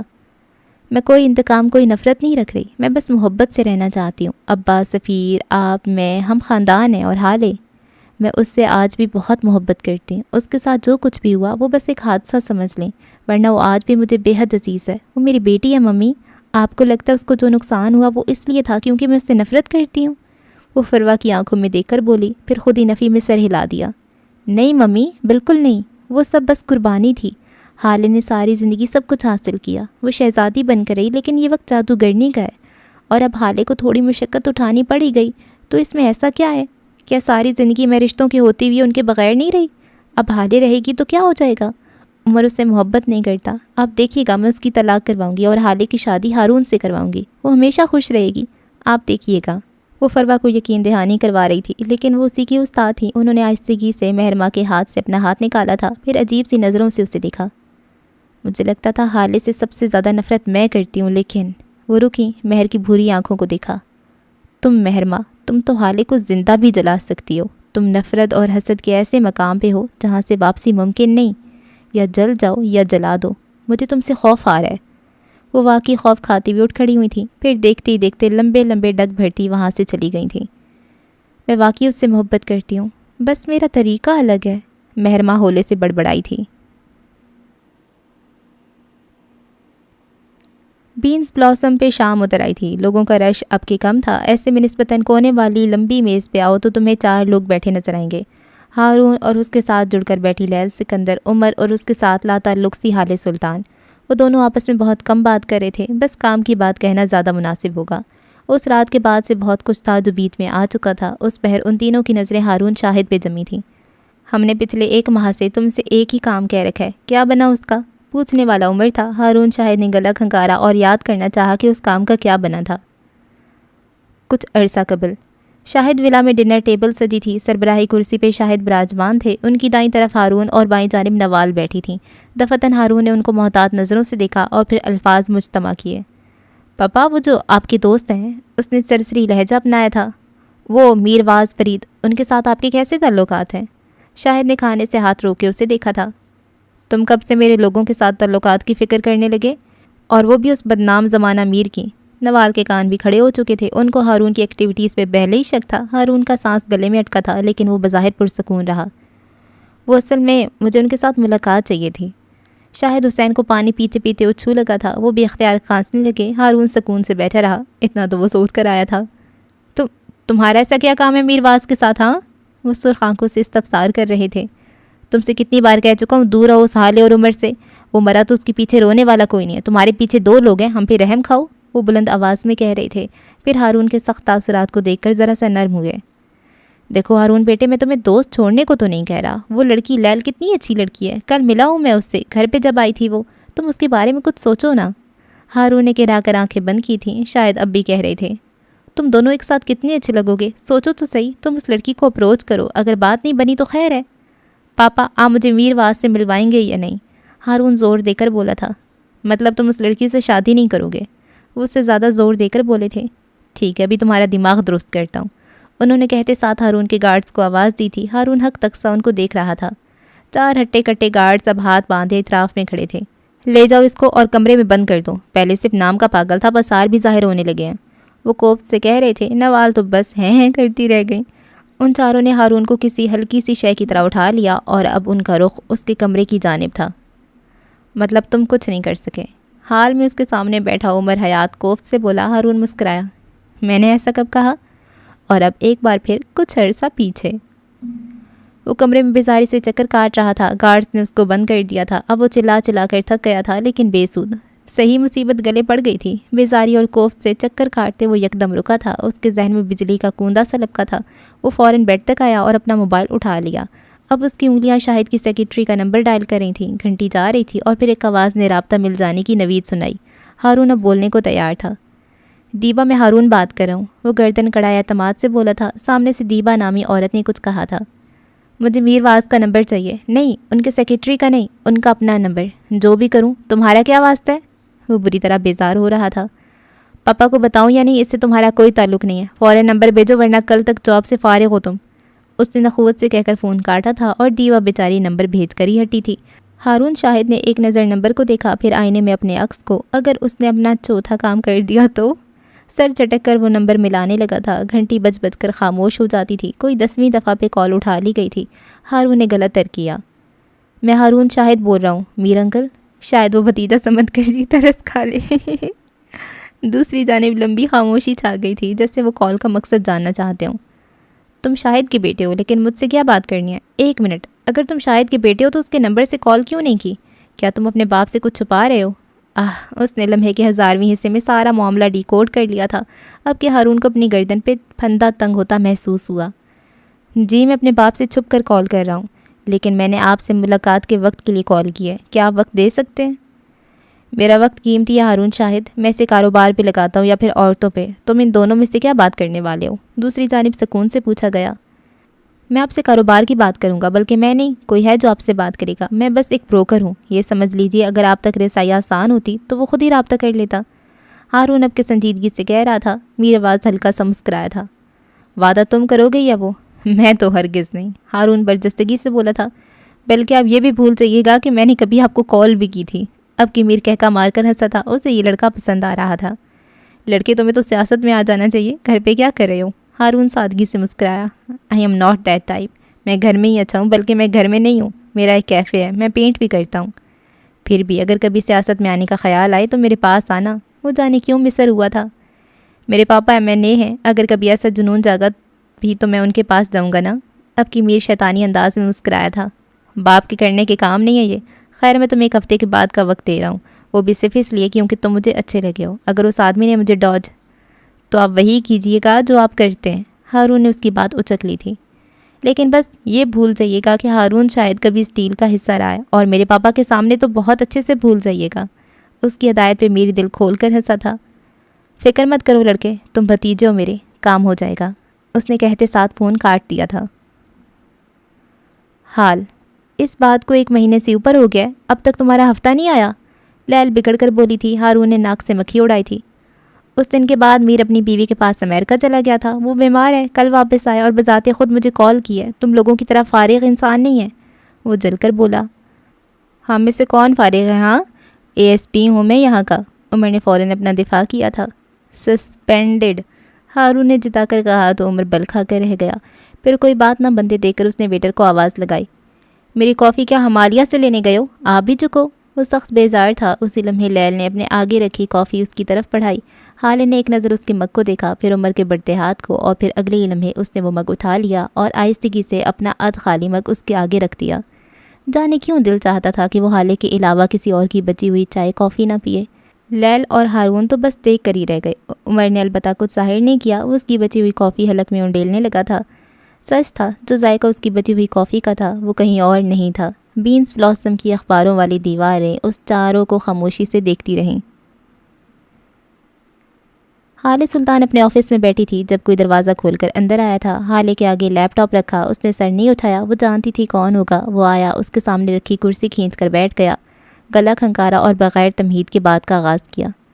تم اس دن ہسپتال میں یاقوت سے کیا بات کر رہی تھی؟ کیا میں پوچھ سکتا ہوں؟ حالے نے سر نہیں اٹھایا۔ وہ ابھی کھٹاکھٹ ٹائپ کر رہی تھی۔ اس کے آگے چائے کا مگ رکھا تھا۔ عمر کا ہاتھ میز پہ دھرا تھا۔ وہ بس اس مگ تک دسترس چاہتا تھا۔ وہ خود کو گنہگار نہیں مانتا تھا۔ میں نے بس اسے بتایا کہ اس نے کیا کیا ہے، وہ سنجیدگی سے بولی تھی۔ عمر جل کر رہ گیا۔ ماشاءاللہ، ویسے بہت اچھا موقع ملا تھا تمہیں، کچھ تو خیال کر لیتی۔ میں تمہارا شوہر تھا، اندر بیمار پڑا تھا اور تمہیں یہی وقت ملا تھا تبلیغ کرنے کو۔ وہ چاہ کر بھی خود کو طنز کرنے سے روک نہیں سکا تھا، ساتھ ہی ہاتھ آگے بڑھایا تھا، بس ایک بار یہ مگ ہاتھ میں آ جائے۔ حالے نے اب کے سر اٹھایا تھا۔ تمہیں لگتا ہے میں اتنی نیک ہوں کہ وہاں بیٹھ کر تبلیغ کر رہی تھی؟ عمر حیات میں حسن سلطان ہی ہوں، نہ ہی میں معراج سلطان ہوں۔ اگر وہ دونوں یہ کام کرتے تو نیکی کی خاطر کرتے، کسی کی اصلاح کی خاطر کرتے، لیکن میں… وہ دونوں ہاتھوں کو باہم پھنسا کر آگے کو ہوئی۔ میں نے یہ سب انتقام کے لیے کیا تھا۔ میں نے آج تک اس سے کوئی انتقام نہیں لیا، کیونکہ وہ ابھی اپنے گناہ کو گناہ اور غلطی کو غلطی سمجھتا ہی نہیں تھا۔ اب اسے پتہ چل گیا کہ اس نے کیا ہے، اور آگاہی عذاب ہوتی ہے۔ میں نے بس اپنا انتقام لیا ہے۔ عمر نے سمجھنے والے انداز میں سر ہلایا تھا، ہاتھ 1 انچ اور آگے کر لیا۔ اب اس کا مگ سے فاصلہ بس تھوڑا سا تھا۔ ویسے تمہیں کس نے بتایا کہ میری یاقوت سے کوئی بات ہوئی ہے؟ حال ایک بار پھر لیپ ٹاپ پہ جھک گئی اور عمر کے بدن میں گویا اس بات پہ شرارے دوڑ گئے تھے۔ کسی نے نہیں بتایا تھا، مجھے خوش فہمی ہوئی تھی۔ میں دیکھنا چاہتا تھا میری بیماری پہ میری بیوی کتنا روئی ہے، لیکن گیس واٹ، وہ ڈرامائی انداز میں جل کر کہہ رہا تھا، میری بیوی تو یاقوت صاحب کو درس دے رہی تھی۔ خدا کی قسم ایسا منظر دیکھ کر آیا ہوں، اب تک آنکھوں سے خون رس رہا ہے، پیسے الگ برباد ہوئے۔ حالے نے مسکراہٹ دباتے ہوئے مگ اٹھا لیا تھا۔ عمر کو ایک اور صدمہ لگا تھا۔ لو جی، چائے بھی نہیں ملی، آج کا دن ہی خراب تھا۔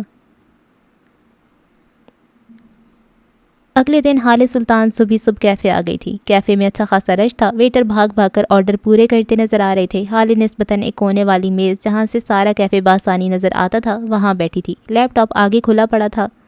وہ مینجمنٹ کا آن لائن کورس کر رہی تھی۔ دفعتاً اس نے اپنے عقب سے شور اٹھتا محسوس کیا۔ کوئی لڑکی تھی، زور زور سے چیخ رہی تھی۔ حالے اپنی جگہ سے اٹھی تھی، اس نے گردن اٹھا کر دیکھا، اس کے سامنے ہی ذرا فاصلے پہ ایک 25-26 سالہ گوری گلابی رنگت والی لڑکی ایک ویٹر پہ چیخ رہی تھی۔ یہ اپنی نوعیت کا دوسرا واقعہ تھا۔ پہلی بار ایسا ہی ایک واقعہ عمر دیکھ چکا تھا، بلکہ اس نے کیا دیکھا تھا، واقعے نے اسے دیکھا تھا اور 2-4 میٹھی باتوں کے بعد شکایت واپس لے لی تھی۔ اس وقت وہ نہیں تھا اور کم از کم حالے سلطان کو ان معاملات کے لیے عمر حیات کی ضرورت نہیں تھی۔ وہ متوازن چال چلتی اس میز کی قریب پہنچی۔ ویٹر اب اس لڑکی سے معافی مانگ رہا تھا، شاید رو بھی رہا تھا۔ کیا ہوا میڈم، آپ مجھے بتائیں، میں مینیجر ہوں۔ حالے نے شائستگی سے پوچھا تھا۔ وہ جو چیخ چلا کر تھک گئی تھی اب حالے کے جانے مڑی تھی۔ یہ آپ کا جاہل سٹاف، اس نے میرے اوپر کافی گرا دی ہے اور اب اپنی غلطی بھی نہیں مان رہا، میرا گھٹنا جلا دیا اس نے۔ وہ اب کے پھٹ پڑی تھی۔ حالے اب بھی پرسکون تھی، اسے پرسکون رہنا آتا تھا۔ تم بتاؤ موہد، کیا ہوا تھا؟ حالے اب نرمی سے اس ڈرے سہمے ویٹر سے پوچھ رہی تھی۔ اس کا چہرہ پریشان اور گھبرایا ہوا لگتا تھا۔ جب میں آپ کو بتا رہی ہوں غلطی اس کی تھی تو آپ سن کیوں نہیں رہی؟ لڑکی کو اب کے تب چڑھی تھی۔ یہ ایلیٹ کلاس کی مغرور لڑکیاں۔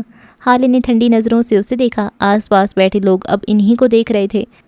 کافی، براؤنیز سب بیکار تھا۔ یہ منظر زیادہ دلچسپ تھا۔ میں نے آپ کی بات مکمل تحمل سے سنی ہے، اب آپ اسے بولنے دیں۔ حالے اب بھی نرمی اور شائستگی سے کہہ رہی تھی۔ لڑکی کلس کر رہ گئی۔ بولو موہد، کیا ہوا تھا؟ حالے نے اس کا حوصلہ بڑھایا تو اسے تقویت ہوئی۔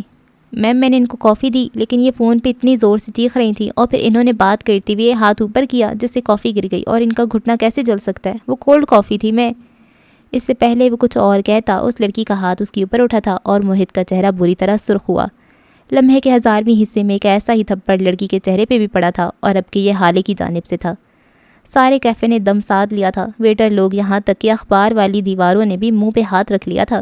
حالے کی آنکھوں میں اس وقت وہی ٹھنڈا تاثر تھا۔ لڑکی اب تک شاکی نظروں سے اسے دیکھ رہی تھی، گویا یقین کرنا چاہتی ہو جو کچھ ہوا ہے وہ اصل تھا۔ حالے نے انگلی اٹھا کے اسے دیکھتے ہوئے کہنا شروع کیا، تھپڑ کا بدلہ تھپڑ ہوتا ہے. میرا سٹاف میرا خاندان ہے. پچھلے آدھے گھنٹے سے تمہاری اور فون والے تمہارے بوائے فرینڈ کی چک چک سن رہی تھی میں. میرا کیفے کافی اور چائے کے لیے, تمہارے ٹاکسک بوائے فرینڈ کے کبھی نہ ختم ہونے والے مسئلوں کے لیے نہیں. نہ اس کی آواز اونچی تھی, نہ وہ اس جنگلیوں کی طرح چیخ رہی تھی. وہ بس تحکم سے کہہ رہی تھی, میں تمہیں دیکھ لوں گی, خدا کی قسم میں تمہیں دیکھ لوں گی.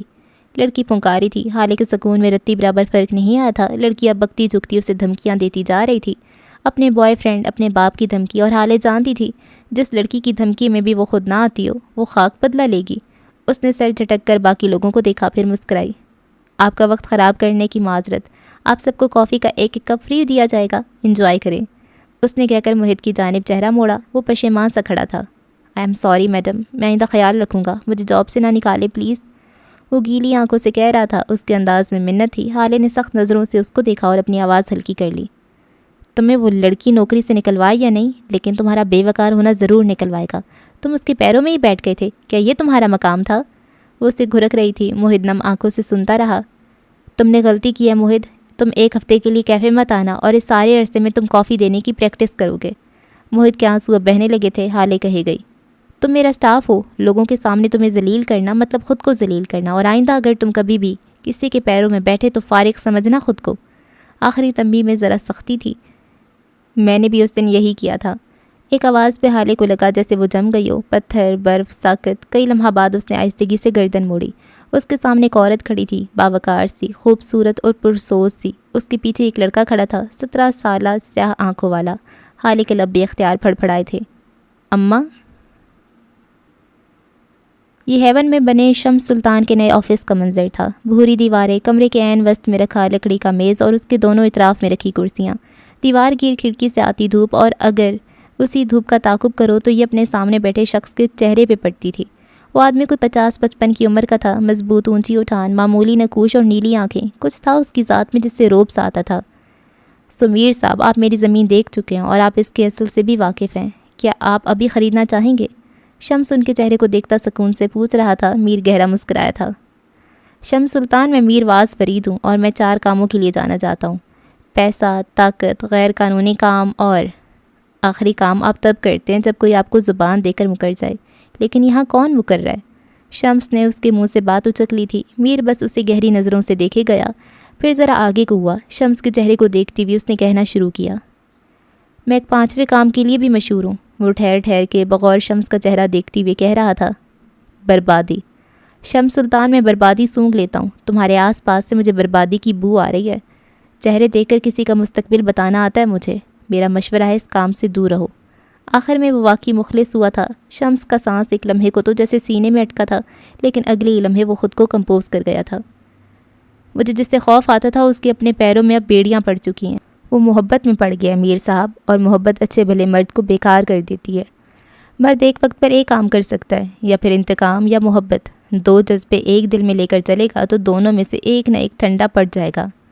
اور تمہیں ایسا کیوں لگتا ہے کہ اس کے دل میں ٹھنڈا پڑنے والا جذبہ انتقام ہے؟ میر ٹھنڈے لہجے میں بولا تھا. ہو سکتا ہے اس نے محبت کو تھپکی دے دی ہو, اور یہ بھی ہو سکتا ہے اس کی عورت بہادر ہو. جانتے ہو نا, مرد بہادر عورت سے محبت نہیں عشق کر لیتا ہے, اور عشق میں کھونے کا خوف نہیں رہتا. اس کا لہجہ ابھی وارننگ دیتا ہوا تھا. شمس کھل کر ہنسا تھا. میر صاحب, اگر اسے انتقام لینا ہوتا تو وہ لے چکا ہوتا. اصل بات یہ ہے کہ میں اسے زیادہ سوچنے لگا تھا, اور اب جب میں غور کیا تو مجھے پتہ چل گیا کہ وہ وکٹم نہیں ہے. میں اسے فرشتہ سمجھنے لگا تھا, لیکن وہ انسان نکلا, اور انسانوں سے خوف نہیں کھاتا میں. وہ اپنی بات مکمل کر کے آگے کو ہو بیٹھا. یہاں میری بربادی نہیں, کامیابی کی ڈیل ہو رہی ہے, سو آپ اس پہ دھیان دیں. نیلامی کے لیے کیا تاریخ فائنل کی جائے؟ وہ دونوں بسل موضوع کی طرف آ گئے تھے. آج 29 سپتمبر ہے, 3 ماہ بعد رکھ لیں, کیا خیال ہے؟ تب تک سارے معاملات دب جائیں گے. شمس نے رائے پیش کی تھی. میر کو نہیں فرق پڑتا زمین کس کی ہے, کیوں ہے, وہ بس خرید لیتا تھا. اور اس کے بعد کسی ماں کے بیٹے میں اتنی جرأت نہیں ہوتی تھی کہ وہ بس زمین کا دعویٰ ہی کر سکے. اور اب زمین کا رقبہ اور باقی کی ساری تفصیلات ڈسکس کر رہے تھے. پوری دیواریں اپنی جگہ پہ کھڑیں اس گھناؤنے کھیل کو دیکھتی رہیں. کاش دیواروں کے کان کے ساتھ ساتھ پیر بھی ہوتے. کچھ دیر قبل ملنے والا شوق اب یقین میں بدل چکا تھا. حالے سلطان کے سامنے اس کی ماں بیٹھی تھیں. سیاہ چکنکاری کے جوڑے میں ملبوس, بالوں کو سادہ سی چٹیاں میں گوندے, وہ بالکل معصوم دیسی ماؤں جیسی تھیں. لڑکیوں کو ہر وقت لگتا ہے کہ فلاں لڑکی خوبصورت ہے, فلاں پرکشش ہے, لیکن جب وہ اپنی ماؤں کو دیکھتی ہیں تو انہیں ساری دنیا کی خوبصورتی اس ایک چہرے میں نظر آنے لگتی ہے. لیکن حال سلطان کے لیے وہ چہرہ اجنبی تھا۔ وہ بس میز کی سطح پہ نظریں جمائے بیٹھی تھی۔ اماں کے ساتھ کبھی ایسا تعلق رہا ہی نہیں تھا کہ دل کی بات کی جائے، راز کہے جائیں، یا پھر کم از کم گردن اٹھا کر ان کی آنکھوں میں ہی دیکھ لیا جائے۔ میں نے بھی اس دن یہی کیا تھا۔ انہوں نے کچھ دیر قبل کہی جانے والی اپنی بات دہرائی تو حالے نے اچنبھے سے ان کو دیکھا۔ میں نے اپنے پہلے شوہر کو شادی کے اگلے دن ہی تھپڑ مارا تھا، یہ تھی میری طلاق کی وجہ۔ حالے دم بخود سی رہ گئی تھی۔ حسینہ اب بھی کہے گئیں، اس نے مجھ پہ شادی کے پہلے دن ہاتھ اٹھایا تھا کیونکہ اسے میرا جوڑا پسند نہیں آیا تھا۔ میں ساری رات سوچتی رہی آخر اس میں میرا کیا قصور تھا۔ وہ اچھا آدمی تھا، رات میں ہی مجھ سے معافی مانگی اور میں نے معاف بھی کر دیا۔ وہ ایک لمحے کو رکیں۔ اگلے دن مجھے اس کا جوڑا نہیں اچھا لگا اور میں نے بھی اسے تھپڑ دے مارا۔ ساتھ وہ ہنسی تھی، ہے نا مضحکہ خیز؟ انہوں نے ہنستے ہوئے پوچھا تھا۔ حالے کچھ نہیں بولی، وہ بس گم سم سی انہیں دیکھے گئی۔ حسینہ کی ہنسی تھمی تو وہ ایک بار پھر گویا ہوئیں۔ میں نے بھی اس سے معافی مانگی تھی لیکن وہ نہیں مانا اور ایک ہفتے بعد مجھے طلاق دے دی۔ مردوں کے معیار کئی بار دوہرے ہو جاتے ہیں۔ وہ عورت کو مارنے کو مردانگی اور اسی عورت سے مار کھانے کو بغیرتی سمجھ لیتے ہیں۔ آپ یہ سب مجھے کیوں بتا رہی ہیں؟ حالے نے پہلو بدلا تھا۔ اس کی ماں اس کے ساتھ اتنے اچھے طریقے سے بات کر رہی تھی، یہ نیا تھا، عجیب تھا۔ وہ انکمفرٹیبل ہو رہی تھی۔ میں تمہیں یہ سب اس لیے بتا رہی ہوں کیونکہ ہر مرد ایک جیسا نہیں ہوتا۔ سفیر جیسے مردوں کے بیچ میں ایک عمر حیات بھی ہوتا ہے اور جب وہ مل جائے تو اس کی قدر کرنی چاہیے۔ تیسرے انسان کی باتوں میں آ کر تعلق خراب نہیں کرنا چاہیے۔ تم تیسرے کو تعلق سے نکال کیوں نہیں دیتی؟ وہ آخر میں جیسے بے بس ہوئی تھیں۔ حالے نے زخمی نظروں سے انہیں دیکھا، دل پہ جیسے خنجر سے چل گئے ہوں۔ وہ تیسرا انسان میری محرومی پوری کرتا ہے ماں، میری لالچ پوری کرتا ہے۔ وہ جو میری توجہ اور محبت کی بھوک ہے نا، اس کا پیٹ بھرتا ہے۔ میں نے ساری زندگی اس کے اشاروں پہ گزاری ہے اور کامیاب بھی ہوئی ہوں۔ جتنا مجھے وہ سمجھ سکتی ہے اور کوئی نہیں سمجھ سکتا۔ وہ اپنی ماں کی آنکھوں میں آنکھیں ڈالے کہے گئی، میں ایک کٹ پتلی جیسی ہوں جس کی ڈور کسی کے ہاتھ میں ہے۔ جب تک ڈور چلے گی تب تک تماشا چلے گا۔ ڈور ٹوٹ جائے تو کٹ پتلیاں سڑک پہ یا کسی کچرے کے ڈھیر پہ نظر آتی ہیں۔ آپ کیا چاہتی ہیں اماں، میں سڑک پہ آ جاؤں یا پھر کچرے کے ڈھیر پر؟ اس کی آواز میں کوئی طنز نہیں تھا۔ حالے بس کہہ رہی تھی۔ حسینہ نے بس نرم نظروں سے اسے دیکھا تھا۔ حالے نے ایک بار پھر چہرہ موڑ لیا۔ اسے عادت نہیں تھی اس نرمی کی۔ بچے، کٹ پتلی ہمیشہ سڑک پہ کچرے کا ڈھیر کی نظر نہیں ہوتی۔ کچھ ہوتی ہیں جنہیں قدردان مل جاتے ہیں اور وہ کئی سالوں تک اچھی حالت میں رہتی ہیں۔ بس فرق یہ ہے کہ کوئی اپنا بخت سمجھ لیتی ہے اور کوئی کچرے کا ڈھیر اپنا سمجھ لیتی ہے۔ اس کی بات پہ حالے چپ سی ہو گئی۔ کہنے کو کچھ نہیں تھا اس کے پاس۔ ویسے بھی اپنی ماں سے کرنے کو باتیں نہیں ہوا کرتی تھیں۔ اماں بس اس کی غلطیوں پہ سرزنش کرتی تھی، حالے سن لیتی تھی، اس کے باہر کے کھانے پہ ٹوکتی تھی، حالے دو ایک جواب دے دیتی اور بس یہ تھا ان کا تعلق۔ کافی دیر کی خاموشی کے بعد حسینہ نے خود ہی کہنا شروع کیا تھا، مجھ سے ناراض ہونا اب کہ وہ پشیمان تھی۔ جانتی ہو میں نے تمہارے حق میں بہت کوتاہی کی ہے حالے، لیکن میں معافی مانگ رہی ہوں۔ تمہاری ماں تم سے شرمندہ ہے، پلیز مجھے معاف کر دو۔ میں اماں پلیز، حالے نے ان کی بات کاٹی تھی، آپ مجھے شرمندہ کر رہی ہیں، میری ماں ہیں آپ، مجھ سے اس طرح معافی مت مانگیں، کیوں میری آخرت خراب کرتی ہیں؟ وہ نرمی سے کہہ رہی تھی۔ حسینہ کی آنکھیں نم ہونے لگی تھیں۔ میں آپ کو کس بات کے لیے معاف کروں؟ کیا تعلق ہے ہمارا؟ جب اس دن میں ساری رات گھر سے باہر رہ کر آئی تھی تب مجھے واپسی پہ آپ سے کوئی امید تھی ہی نہیں۔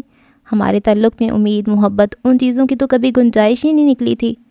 اس کا لہجہ دھیما تھا، بغیر کسی طنز کے تیر میں ڈوبا۔ حسینہ کو اپنے دل پہ چھریاں چلتی محسوس ہوئیں۔ آپ نے دیکھا تھا نا اس دن مجمع میں نے آپ ہی کو گلے لگایا تھا، آپ کو نہیں۔ یاد کریں آپ نے مجھے آخری بار گلے کب لگایا تھا؟ وہ بے تاثر لہجے میں بولی تھی اور سچ تھا کہ حسینہ کو وہ آخری دفعہ یاد نہیں تھا۔ آپ نے کبھی مجھے اپنے قریب نہیں کیا اماں، آپ کبھی میری ماں بنی ہی نہیں۔ تم بیٹی بن سکتی تھی حالے، تم کہہ سکتی تھی تمہیں میری ضرورت ہے۔ وہ گیلی آواز میں شکوہ کر گئیں۔ حالے نے سادگی سے گردن جھٹکی تھی۔ میں سلطان تھی اماں، مجھے بھرم رکھنے آتے تھے۔ آپ مجھے نہیں جانتی لیکن کچھ ہے جو میں آپ کو بتانا چاہتی ہوں۔ میرے نزدیک لوگوں کی بے حد اہمیت ہے لیکن میں کبھی بھی کسی کے پیچھے نہیں بھاگتی، چاہے میرا دل اس کے لیے روئے چیخے، لیکن میں اسے نہیں بتاؤں گی۔ میں کیوں بتاؤں؟ کیا اسے نظر نہیں آتا؟ اور اگر نظر نہیں آتا تو میں اسے بڑی اندھی بن جاؤں گی۔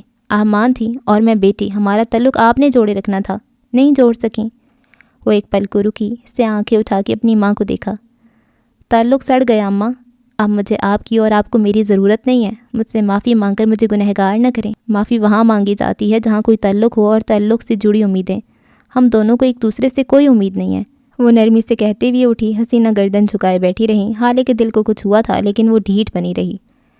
بیٹی کے کیفے پہلی بار آئی ہیں، میں آپ کے لیے کافی بنا کر لاتی ہوں، وہ کہتی ہوئے راہداری میں مڑ گئی تھی۔ آنکھیں اب نم ہوئی تھیں جنہیں وہ بے دردی سے رگڑ گئی تھی۔ وہ کچن میں آئی لیکن کافی نہیں بنائی۔ 2 منٹ وہ وہیں پہ کھڑی رہی۔ پھر باہر نکل آئی۔ اب حسینہ والی میز خالی تھی، وہ کافی کے لیے بھی نہیں رکی تھیں۔ حالت ٹھیک ہی تو کہتی تھی، ان دونوں کو ایک دوسرے سے امیدیں نہیں تھیں۔ یاقوت مرزا کا کمرہ اس وقت روشن تھا۔ نرمین آئینے کے آگے بیٹھی بال بنا رہی تھی۔ اس کے عقب میں یاقوت بیٹھا تھا، بے ترتیب ہولیا، اجڑے بکھرے بال۔ آج کہیں سے بھی نہیں لگتا تھا کہ حسن اس پہ تمام ہوا۔ وہ پژمردہ تھا، اسے دیکھ کر دل کرتا تھا۔ وہ شیشے میں ابھرنے والا نرمین کا عکس دیکھ رہا تھا، سبز آنکھیں، خوبصورت بال، لیکن اس کا چہرہ وہ کیوں کھنڈر جیسا تھا؟ کیوں اس پہ کوئی رونق نہیں تھی؟ نیرو، یاقوت نے نرمی سے پکارا۔ اس کی آواز گیلی لگتی تھی۔ نرمین نے جواب نہیں دیا، وہ شاید جواب چاہتا بھی نہیں تھا۔ تمہیں پتہ ہے میں تم سے اپنا ہوم ورک کیوں کرواتا تھا؟ نرمین کا برش کرتا ہاتھ ایک لمحے کو تھما تھا، لیکن جواب اس نے اب بھی نہیں دیا۔ یاقوت ٹھہر ٹھہر کر کہہ رہا تھا، میں اگر ہوم ورک کرتا نا تو وقت ضائع ہوتا، میں نا قرآن پڑھنا چاہتا تھا۔ اب کہ نرمین نے گردن موڑ کے بے یقینی سے اسے دیکھا۔ میں ہوم ورک تم سے کرواتا تھا اور خود قرآن پڑھتا تھا۔ مجھے قرآن پسند تھا نیرو، بہت پسند تھا۔ اس کی آنکھوں میں نہ جانے کہاں سے چند آنسو آ گئے تھے۔ میں بس ہر وقت قرآن پڑھتے رہنا چاہتا تھا، جس طرح نوح پڑھتا تھا۔ میں نے بہت کوشش کی، مارے کھائیں۔ ایک دن میں نے شیطان کا مطلب پوچھا تھا آنٹی سے۔ انہوں نے کہا شیطان وہ ہے جس پہ اللہ رحم نہیں کرتا۔ اس نے مجھ پہ بھی رحم نہیں کیا تھا۔ میں تھک گیا تھا نیرو، بہت تھک گیا تھا۔ وہ گردن جھکائے شکستگی سے اعتراف کر رہا تھا۔ میں اللہ سے ناراض ہو گیا۔ میں نے سنا تھا اللہ 70 ماؤں سے زیادہ پیار کرتا ہے، وہ مجھے منا لے گا۔ میں غلط تھا، ناراض ہونے کا حق میرا نہیں تھا۔ انسان کے حصے میں تو آزمائش ہوتی ہے۔ قرآن تک آنے کے لیے میری آزمائش نوح تھا اور وہ قاری تھا، لیکن میں اللہ سے ناراض ہو گیا۔ اس کے آنسو تھم گئے تھے۔ اب وہ گردن اٹھا کر گیلی گلابی پڑتی آنکھوں سے نرمین کو دیکھ رہا تھا۔ وہ بھی اسے دیکھ رہی تھی، ساکن شل۔ اللہ کو ہماری ضرورت نہیں ہوتی، لیکن ہمیں اللہ کی ضرورت ہر دور میں ہوتی ہے۔ میں منکر بن گیا تھا، میں سرکش بن گیا تھا، وہ پشیمان تھا۔ میں نے ہر وہ کام کیا جو غلط تھا۔ میں نے شراب پی، جوا کھیلا، زنا کیا، لیکن جانتی ہو ہر رات میری 6 صورتیں مجھے یاد ضرور آتی تھیں۔ اس نے دہرانے کی کوشش کی، لیکن الفاظ ٹوٹ گئے۔ اللہ نے مجھے اپنے پاس بلایا تھا، وہ ہر دفعہ بلاتا تھا، لیکن سرکشی بڑھتی گئی۔ میں ابلیس بنتا گیا، میں واقعی شیطان بن گیا تھا نیرو۔ اس دن جب میں تمہارے پاس آیا تھا وہ آخری دن تھا جب مجھے میری صورتیں یاد آئیں۔ وہ میرے ذہن میں زور زور سے گردش کر رہی تھیں۔ اس کی آواز رندی ہوئی تھی، بے بس، شکستہ۔ نرمین کی آنکھوں میں کرب اترنے لگا تھا۔ بیڈ ٹچز برداشت کیے، رحم کا انتظار کیا، لیکن میرے اوپر شیطان ہونے کا لیبل لگا دیا گیا۔ اس نے ہچکی لی تھی۔ نرمین کا دل دہل گیا تھا۔ میں وہی یاد کرتا تھا جو مجھے نوح بتاتا تھا۔ وہ میرا استاد تھا نا، استادوں کو تو مخلص ہونا چاہیے تھا نا، وہ میرے ساتھ مخلص کیوں نہیں تھا؟ وہ بہتے ہوئے آنسوؤں میں ہچکیوں کے درمیان کہہ رہا تھا۔ اس دن کے بعد سے آج تو کوئی صورت یاد نہیں آتی، ذہن کورا ہے، خالی۔ اللہ نے مجھے چھوڑ دیا نیرو، اب مکمل اندھیرا ہے۔ اب میں ہوں، میرے اندر کا شر ہے اور میری سرکشی کی سزا ہے۔ میں خالی ہاتھ ہوں۔ اس نے اپنے دونوں ہاتھ اٹھا کر دکھائے تھے۔ اسے دیکھ کر رونا آتا تھا۔ میں واپس آنا چاہتا ہوں، میں ابلیس سے عزازیل بننا چاہتا ہوں۔ کیا مجھے معافی مل سکتی ہے؟ کیا میرے دل پہ لگا چیچک ختم ہوگا؟ کیا مجھے خنزیر بننے سے بچا سکتی ہو؟ مجھے اپنے آس پاس بدبو آتی ہے، تعفن اٹھتا محسوس ہوتا ہے۔ مجھے واپسی چاہیے نرمین، خدا کے لیے میری مدد کرو۔ وہ اب زور زور سے رونے لگا تھا، بچوں کی طرح، چہرہ ہاتھ میں چھپائے۔ اس کی رونے کی آواز بھی پورے کمرے میں گونج رہی تھی۔ وہ گہرے کرب کا شکار تھا۔ انسان چھوڑ دیں، بس کبھی کسی دور میں اللہ انسان کو نہ چھوڑے۔ نرمین اپنی جگہ سے نہیں اٹھی، وہ اس کو روتے ہوئے سنی گئی اور سوچے گئی، کبھی کسی دور میں اگر ابلیس واپس عزازیل بننا چاہے تو؟ شام کے سائے سارے کراچی میں پھیل گئے تھے۔ ایسے میں ایک نسبتاً پکے گھروں والی کالونی میں آؤ تو فرحاد غفار، معراج سلطان کا سیکریٹری، اپنے گھر کا دروازہ کھول کر اندر داخل ہو رہا تھا۔ 2 منزلہ پکا گھر اپنی شان سے کھڑا تھا، نیا تازہ رنگ و روغن۔ کون یقین کر سکتا تھا کچھ وقت قبل جس آدمی کے اوپر لاکھوں کا قرضہ ہو اور رہنے کو چھت نہ ہو، وہی آدمی چند ماہ کے اندر اندر اپنے قرضے کیسے اتار گیا اور کس طرح یہ کوٹھی نما گھر خرید لیا۔ قصہ مختصر، وہ لوہے کا دروازہ کھولتا اندر صحن میں آ گیا۔ آج اس کی بیوی اور بیٹی گھر پہ نہیں تھی، ورنہ اب تک تو بچی اپنے باپ کو دیکھ کر اس کی ٹانگوں سے آ لپٹتی۔ وہ اپنے کمرے میں آیا، کندھے پہ ٹنگا بیگ اتار کر ایک طرف کو رکھا۔ ابھی وہ باتھ روم کا دروازہ کھول کر اندر داخل ہوا ہی تھا کہ اندر موجود شخص کے زوردار مکے سے اس کی ناک سے خون ایک فوارہ ابل پڑا تھا۔ وہ شخص نیم اندھیرے میں تھا۔ دراز قد سے آنکھوں والا فرحاد نے باہر بھاگنا چاہا، لیکن اس کے قدم جم گئے تھے۔ دراز قد مرد آنکھوں میں سر تاثر لیے آگے آتا گیا۔ فرحاد کا حلق تک سوکھنے لگا تھا۔ اس نے قریب آ کر ایک زوردار لات اس کے سینے پہ ماری۔ فرحاد پیٹھ کے بل گرا تھا۔ سامنے کھڑے مرد نے اس پہ بس نہیں کی تھی۔ وہ مسلسل ایسی ٹھوکروں سے مارے گیا۔ اس کے اندر کوئی جنون نہیں تھا، وہ بس برف کی مانند سر تھا۔ فرحاد کراہتے ہوئے رحم کی بھیک مانگتے ہوئے مار کھاتا رہا۔ ناک پہ لگنے والے مکے اتنے زوردار تھے کہ فرحاد کو اپنی موت نزدیک آتی محسوس ہوئی۔ ہیون کی اصل فائل کہاں ہے؟ اس برف انسان نے ایک ہی سوال کیا تھا۔ مجھے نہیں پتا عمر، مجھے کچھ نہیں پتا، پلیز خدا کے لیے مجھے چھوڑ دو، وہ تکلیف سے کہہ رہا تھا۔ اس کی آنکھوں میں خوف تھا۔ سامنے کھڑے شخص نے چند منٹوں میں اسے ادمغا کر دیا تھا۔ اب فرحاد نے اس دراز آدمی کو اپنے قریب نیچے بیٹھتے ہوئے دیکھا۔ اس کی آنکھیں خوف سے مزید پھیل گئیں۔ ہیون کی فائل کہاں ہے؟ سرد سپاٹ آواز وہی سوال دہرایا گیا۔ فرحاد مارے بے بسی اور درد کے رونے لگا تھا۔ مجھے نہیں پتا، مجھے کچھ نہیں پتا، میں مجبور تھا، انہوں نے مجھے اس کام پہ مجبور کر دیا تھا، اس نے میری بیوی اور میرے بچوں کو زہر دے دیا تھا۔ عمر مجھے معاف کر دو، میں نے معراج صاحب کے لاکر سے وہ فائل نکال کر اسے دے دی، مجھے معاف کر دو۔ وہ گگیانے لگا تھا۔ عمر کے چہرے کے تاثرات یکدم نرم پڑے تھے۔ انہوں نے تمہاری فیملی کو زہر دیا؟ وہ نرمی سے پوچھ رہا تھا۔ فرحاد زور زور سے اس بات میں سر ہلانے لگا تھا۔ کس تاریخ کا واقعہ ہے یہ؟ 26 اپریل کا واقعہ ہے۔ وہ رٹا رٹایا سبق دہرا رہا تھا۔ عمر نے الٹے ہاتھ کا تھپڑ اس کے منہ پہ دے مارا تھا۔ فرحاد کی آنکھوں کے سامنے دنیا گھوم گئی۔ عمر کے جبڑوں تک میں سختی اتر گئی۔ میرے سر پہ پاگل لکھا ہے، تمہیں لگتا ہے تم مجھے پاگل بناؤ گے؟ وہ ایک بار پھر جمے ہوئے ہاتھ کے مکے اس کے جبڑوں پہ مارے گیا۔ میں نے ساری فوٹیج نکلوائی ہے، تم 26 نہیں 28 اپریل کو معراج سلطان کے آفس سے فائل لے کر نکلے تھے۔ اب مجھے صاف صاف بتاؤ فرحاد غفار، فائل کہاں ہے، کس کے پاس ہے؟ ورنہ عمر نے کہتے ساتھ اپنی پنڈلی میں بندھی پسٹل باہر نکال کر فرحاد کے ماتھے پہ رکھی۔ وہ پورا کا پورا پسینے میں بھیگ گیا، زبان تالو سے چپک کر رہ گئی۔ فائل کہاں ہے فرحاد؟ سرد برف کے مجسمے نے سوال دہرایا۔ فرحاد نے مردہ ہوتی آنکھوں سے اسے پستول ہٹانے کا اشارہ کیا تھا۔ عمر نے گن واپس پیچھے کر لی۔ فرحاد کا سانس بحال ہوا۔ اس کی آنکھوں میں اب بھی بے تحاشا خوف تھا۔ اس نے لبوں پہ زبان پھیر کر بمشکل کچھ کہنے کی کوشش کی تھی۔ اس نے کہا تھا عمر آئے تو اس سے کہنا جادو اس کی منشا نہیں مجبوری تھی۔ اور عمر حیات کو سارے جواب مل گئے تھے، ساری کڑیاں جڑتی گئیں۔ مہرماں صرف حال سلطان کی بربادی کے پیچھے نہیں تھی، وہ شمس سلطان کی ساتھی بھی تھی۔ عمر اٹھ کھڑا ہوا، ٹھنڈی ٹھار نظروں سے فرش پہ ادموئے پڑے فرحاد کو دیکھا، پھر اپنے پستول کو، اور پھر کھڑے کھڑے اس نے فرحاد کے دونوں ہاتھوں کا نشانہ لیا تھا۔ وہ بنا ماہی کی طرح تڑپنے لگا تھا۔ اس کی چیخیں پلٹ پلٹ کر واپس آ رہی تھیں۔ خون فرش پہ بہتا جا رہا تھا۔ چپس کا فرش سرخ سیال میں بدلتا چلا گیا۔ اس کی دونوں ہتھیلیوں میں سوراخ ہو گئے تھے، لوہے کے ذرے ہتھیلیوں میں پھنس گئے تھے۔ عمر آگے آیا، درد سے تڑپتے فرحاد کے ایک ہاتھ پہ اپنے بوٹ سے زور دیا۔ وہ بلبلا کر رہ گیا۔ درد اتنا شدید تھا کہ اسے لگا وہ مر جائے گا۔ اس کی آنکھوں میں غنودگی بھی جانے لگی تھی۔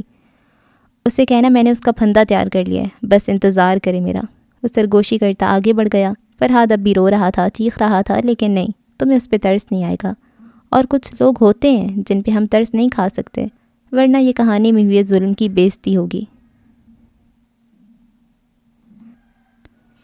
یہ خوبصورت اور شاہانہ سے شادی ہال کا منظر تھا۔ روشنیاں، کمکمے، خوش کپیاں، سلیقے سے سجی میزیں، باادب بیرے اور میوزک کا بے ہنگم شور۔ البتہ اس لمحے میوزک کا شور ذرا دیر کو تھما تھا۔ ایسی ایک میز کے گرد رکھی کرسی پہ اس وقت سفیر سلطان بیٹھا تھا، سرمئی ڈنر سوٹ میں ملبوس، بالوں کو جلد سے پیچھے کو جمائے، بھوری آنکھوں میں چمک لیے۔ وہ آج بھی ماحول پہ چھایا ہوا تھا۔ اس کے عین سامنے مہرماں بیٹھی تھی، نیلی بنارسی ساڑی ملبوس، اس نے بالوں کو کھلا چھوڑ رکھا تھا، کانوں میں ہیرے اور گلا خالی تھا۔ وہ خوبصورت لگ رہی تھی، البتہ کچھ مضطرب بھی۔ اسے سفیر کی جانب سے خدشے لاحق تھے، ہوتے بھی کیوں نہ، چینی ہوئی محبتیں بے سکونی تو دیتی ہی ہیں۔ مہرماں کیا سوچ رہی ہو؟ سفیر نے اس کو آس پاس دیکھتے ہوئے پوچھا تھا۔ کھانا میز پہ سجا تھا۔ مہرماں کچھ نہیں بولی۔ اب اس کی نظریں سفیر کے ہاتھ پہ تھیں۔ اس کی ایک انگلی میں سفید سونے کی انگوٹھی تھی جسے وہ ہر وقت پہنے رہتا تھا، جب سے اسے حال سلطانی یہ انگوٹھی پہنائی تھی۔ آج صبح یہی انگوٹھی گم ہو گئی تھی نا، جس کے لیے آپ مجھ پہ چیخے بھی تھے؟ وہ اس کے ہاتھ پہ نظر جما کر بولی تھی۔ سفیر کو ذرا حیرت ہوئی تھی۔ اس نے چونک کر انگوٹھی کو دیکھا اور پھر اس کا چہرہ تاریک پڑا تھا۔ مجھے لگا ہم آگے بڑھ رہے ہیں، آپ میرے ساتھ آگے بڑھ رہے ہیں، میں آپ کو ہیل کر رہی ہوں، لیکن وہ رکی، نظریں اٹھا کے سفیر کو دیکھا۔ اس کی آنکھوں میں اداسی تھی۔ ہم آج بھی وہی ہیں سفیر، اسکوائر 1 پہ، ہم کبھی آگے بڑھے ہی نہیں ہیں۔ حالے کمر بیل کی طرح ہم سے چمٹ گئی ہے اور میں چاہ کر بھی اسے دور نہیں کر پا رہی۔ وہ اپنی بھوری آنکھیں سفیر کے چہرے پہ مرکوز کیے تکلیف سے کہہ رہی تھی۔ سفیر نے غیر آرام دہ ہو کر پہلو بدلا تھا۔ میں بس عادی ہوں اس انگوٹھی کا، یہ میری انگلی کی عادت بن گئی ہے، اس کے بغیر ہاتھ ادھورا لگتا ہے، بس یہی بات ہے۔ انگوٹھی کے بغیر ہاتھ ادھورا ہے اور دینے والی کے بغیر زندگی۔ مہرماں نے تلخی سے سر جھٹکا تھا، اب کہ سفیر کو واضح طور پہ برا لگا تھا۔ دیکھو مہر، مجھے باتیں دہرانا پسند نہیں ہے، اگر میں کہہ رہا ہوں کہ بس یہی بات ہے تو اس کا مطلب بس یہی بات ہے۔ اس کے لہجے میں ذرا سی سختی تھی۔ حالیہ میری زندگی میں نہیں ہے اور میں اس کے بغیر آگے بڑھ رہا ہوں تمہارے ساتھ. میں مرد ہوں. اگر اسے یاد کرنا چاہوں, اس سے ملنا چاہوں یا پھر اس کے لیے دل میں ایک چور دروازہ بنانا چاہوں تو تمہیں کچھ بھی پتہ نہیں لگ سکے گا. لیکن میں, اس نے جتاتے ہوئے انگلی سے سینے پہ دستک دی, میں سفیر سلطان تمہارے ساتھ مخلص ہوں. مہر نے ٹھہر کے اس کو دیکھا اور پھر اس کی نظریں پھسل کر سفیر کے ہاتھ پہ گئیں. وہ اپنی انگلی سے انگوٹھی کھینچ کر نکال رہا تھا. میرے لیے اس وقت تم اہم ہو, ہمارا تعلق اہم ہے. حریص مت بنو, حسد چھوڑ دو. تم ایک حاسد اور شکی انسان ہو, اس لیے تمہارا دل سیر نہیں ہو رہا. تمہارے دل میں کوئی کھوٹ ہے, اس لیے تمہیں سارے دل زنگ آلود لگتے ہیں. سفیر کہہ رہا تھا اور مہر آنکھیں کھولے اسے دیکھے گئی. اسے لگا وہ سانس نہیں لے سکے گی. دل اللہ کا گھر ہوتا ہے مہر. اگر اس گھر میں اپنا حسد اور شر لے کر جاؤ گی تو وہ تمہارے دل سے سکون نکال دے گا. ضروری نہیں ہے ہر گناہ کی سزا قیامت والے دن ملے. شر پسند حاسد لوگوں کو زندگی میں ہی سزا مل جاتی ہے, ان کے دلوں کا سکون چھین لیا جاتا ہے. کیا تم بھی ایسے لوگوں کی صف میں آنا چاہتی ہو؟ اس نے پوچھا تو مہر نے دھیرے سے سر نفی میں ہلا دیا. سفیر نے اس کی آنکھوں میں دیکھتی ہوئی اپنے ہاتھ میں پکڑی انگوٹھی نیچے پھینک دی. وہ کہیں گھاس میں غائب ہو گئی تھی. مہر ماں کو لگا تھا کہ ان کے تعلق سے ہر تیسری چیز اسی طرح غائب ہو گئی. وہ مسکرائی تھی. سفیر اسے دیکھ کر مسکرا دیا. کندھوں پہ لدا بوجھ ہلکا ہونے لگا تھا. انگوٹھی نہیں تھی, مطلب ہالے نہیں تھی. زبردست. وہ دونوں اب کھانے کے بارے میں ہلکی پھلکی باتیں کر رہے تھے. لیکن اگر تم لوگ نظر جھکا کر دیکھو تو سفید سونے کی انگوٹھی گھاس میں سے اپنی ہلکی سی جھلک دکھا رہی تھی. بس ثابت ہوا حاسدوں کے دل سے سکون اٹھا دیا جاتا ہے. اگلی صبح بے حد روشن تھی.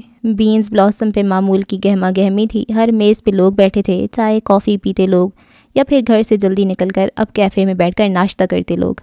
حال سلطان اپنے مخصوص میز پہ بیٹھی تھی. سامنے ہارون بیٹھا تھا. وہ دونوں کوئی معاملہ ڈسکس کر رہے تھے. ہارون سے چیزیں نہیں سنبھل رہی تھیں. وہ آرٹسٹ آدمی تھا, بے ترتیب سا. اسے جو کام دے دیا گیا تھا وہ اس سے کہاں ہو پانا تھا. یہی حال حالے کا تھا. ہاں وہ حکم دینے کے لیے ہی پیدا ہوئی تھی, لیکن شہزادیوں کو تخت پہ بٹھانے سے پہلے تربیت دی جاتی ہے, اور یہ تربیت کسی آن لائن کورس سے نہیں ملتی. دفتن حالے نے کسی خیال کے تحت نظر اٹھا کر دیکھا تھا. وہ سامنے سے چلا آ رہا تھا, سنجیدہ تاثرات کے ساتھ. اس کی آنکھیں خاموش سی تھیں. شاید وہ کچھ سوچ رہا تھا یا کسی مسئلے میں الجھا تھا. ان دونوں کو یہاں بیٹھے دیکھ وہ اسی طرف چلا آیا تھا. ہیلو, امید آپ ڈسٹرب ہوئے ہوں گے, وہ کہتے ہوئے حالے کے ساتھ بیٹھ گیا. وہ دونوں دور تھے, کھنچے کھنچے تھے, لیکن اپنی جگہ وہ آج بھی جانتا تھا. چند منٹ کے حال احوال کے بعد وہ اصل موضوع کی طرف آیا تھا. اصل میں یہاں حساب دیکھنے آیا ہوں. کیا دیکھ سکتا ہوں اگر تم چاہو؟ اس نے حالے کو دیکھ کر پوچھا تھا. لارڈ صاحب کو 1.5 ماہ بعد حساب دیکھنا یاد آ گیا. ہارون شور کہتے اٹھ گیا تھا اور اندر سے لیپ ٹاپ لے آیا. یہ پچھلے 1.5 ماہ کا حساب تھا جو کہ حالے نے بنایا تھا. وہ نمبرز کے قریب ہونے لگی تھی. یہ اس کی تھیراپی کا حصہ تھے. عمر نے صرف ایک منٹ کے لیے سارا حساب دیکھا تھا اور پھر لیپ ٹاپ بند کر کے حالے کے آگے رکھ دیا. سنجیدہ نظروں سے ان کو باری باری دیکھا. 6 لاکھ نقصان میں جا رہے ہیں آپ لوگ. اس نے دھماکہ ہی تو کیا تھا. حالے اور ہارون اپنی جگہ سن رہ گئے. نئی کیٹرنگ, نیا پینٹ, فری کافی کی آفر اور تنخواہ کا بونس, یہ سب ہے وجہ. وہ اب بھی سنجیدہ تھا. نہ آپ سے مینجمنٹ سنبھل رہی ہے اور نہ ہارون سے آرگنائزیشن. کیا بہتر نہیں ہے کہ آپ یہ کام چھوڑ دیں؟ مجھے تو پہلے دن سے ہی پتہ تھا کتنا نقصان ہوگا اور کیا کیا ہو سکتا ہے تم سے. وہ بے نیازی سے کہہ رہا تھا. اگر تم جانتے تھے تو ہمیں بتا بھی سکتے تھے. حالد نے گلہ کیا. عمر نے کندھے اچکائے. میں کیوں بتاؤں گا؟ جس طرح مجھے سب پتہ ہوتا ہے اسی طرح آپ کو بھی ہونا چاہیے تھا. کاروبار صرف پیسے سے نہیں چلتا, وقت اور محنت بھی چاہیے ہوتی ہے. آپ دونوں نے وہ کی کب ہے؟ حالد نے غیر آرام دہ ہو کر پہلو بدلا. تم کہتے تھے مجھے حکم چلانا آتا ہے, کیا اس کے لیے بھی کسی ٹریننگ کی ضرورت تھی؟ حالد نے طنز کیا تھا, لیکن عمر نے برا نہیں منایا. میں نے جو کہا اس پہ آج بھی قائم ہوں, لیکن اگر کچھ عقل تم بھی استعمال کر لیتی تو کار دنیا رک نہ جاتا. وہ چل کر بولا تھا. ہاں آپ ملکہ ہیں, لیکن کبھی بھی آپ کو تخت نہیں ملا. اب جب ملا تھا تو آپ کو تربیت کی ضرورت تھی. پہلے دن سے خود مینیجر بننا ایک انتہائی اہم کانہ فیصلہ تھا. وہ تبصرے کے معاملے میں کتنا شفاق تھا. تم بھی تو کیشیئر بن کر بیٹھے تھے. ہارون کہا خاموش رہتا. عمر نے جتاتی نظروں سے لیپ ٹاپ کو دیکھا. میں اگر بیٹھا تھا تو مجھے میرا کام آتا تھا. 18 سال کی عمر سے کیشیئر ہوں. حساب دے کر بتا سکتا ہوں کون گھاٹے میں کون نفع میں. تم لوگوں کو کیا آتا ہے؟ وہ معصومیت سے پوچھ رہا تھا. آپ لوگوں کو کیا لگتا ہے آپ کے پاس پیسہ ہے تو سب سیٹ ہے, آپ کامیاب ہو, کیفے پہ بیٹھ کر راج کرو گے. یہ ڈبل منزلہ کیفے. حالے اس کی بات پہ جیسے کسی خواب سے جاگی تھی. عمر بہت کچھ کہہ رہا تھا لیکن اس کی ہر آواز بند ہو گئی تھی. ڈبل ڈبل ڈبل ڈبل, بس یہی الفاظ اس کے ذہن میں گونجنے لگے تھے. اس کی آنکھیں چمک اٹھی تھیں. تم اپنا بھاشن بند کرو اور یہ بتاؤ اب نقصان پورا کیسے کریں گے؟ ہارون اکتا کر عمر کو ٹوک رہا تھا. ڈبل انکم سے. جواب حالے کی جانب سے آیا تھا. ہارون اور عمر نے ٹھہر کے اسے دیکھا. وہ آنکھوں میں چمک لیے آگے کو ہو بیٹھی. اس کے گال دہک رہے تھے. خوشی ہی ایسی تھی. سنگل انکم پہ بس گزارے ہوتے ہیں۔ وہ کہنے لگی ہوٹلنگ، ٹریولنگ اور تعاشی کے لیے ڈبل انکم چاہیے ہوتی ہے، اسی طرح نقصانات کی بھرپائی کے لیے بھی ڈبل انکم چاہیے ہوتی ہے۔ بات اب بھی ان دونوں کو سمجھ میں نہیں آئی تھی۔ یہ کیفے، یہ اس کی سنگل انکم ہارون اور میرے لیے کبھی بھی کافی نہیں ہوگی کجا کہ یہ ہمارے نقصان بھر سکے، وہ ایک شان ایک ادا سے کہہ رہی تھی۔ عمر نے ڈھیر سارا جلنا اندر دبایا۔ ہم نقصان اٹھا رہے ہیں کیونکہ ہم نے پیسے کو ہی سب سمجھا، لیکن اب ہم سارا سٹاف نیا رکھیں گے، یہاں کا مینیجر، ہیڈ شیف اور باقی سب بھی، کیونکہ اب ہم اوپر والے پورشن کو بھی استعمال کریں گے۔ ڈبل انکم ہارون اور عمر نے اس کو یوں دیکھا تھا جیسے اس کا دماغ چل گیا ہو۔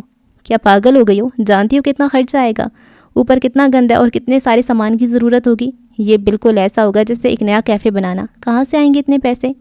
عمر کو تو واقعتاً اس کی دماغی حالت پہ شک ہونے لگا تھا، جبکہ ہارون خاموش تھا۔ وہ جانتا تھا حالے نے کچھ نہ کچھ تو سوچ ہی رکھا ہوگا۔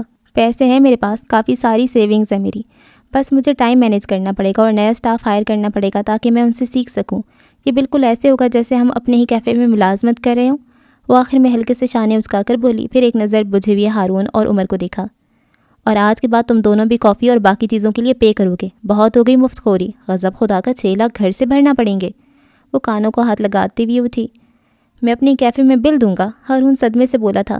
اور میں اپنی بیوی کے کیفے میں بل دوں گا، لے کر دکھانا ذرا۔ عمر کے تو جیسے انا پہ بات آ گئی تھی، حالے ہاتھ جھلاتی آگے بڑھ گئی۔ وہ چلی گئی تو عمر نے ہارون کو دیکھا، وہ بھی اسے دیکھ رہا تھا۔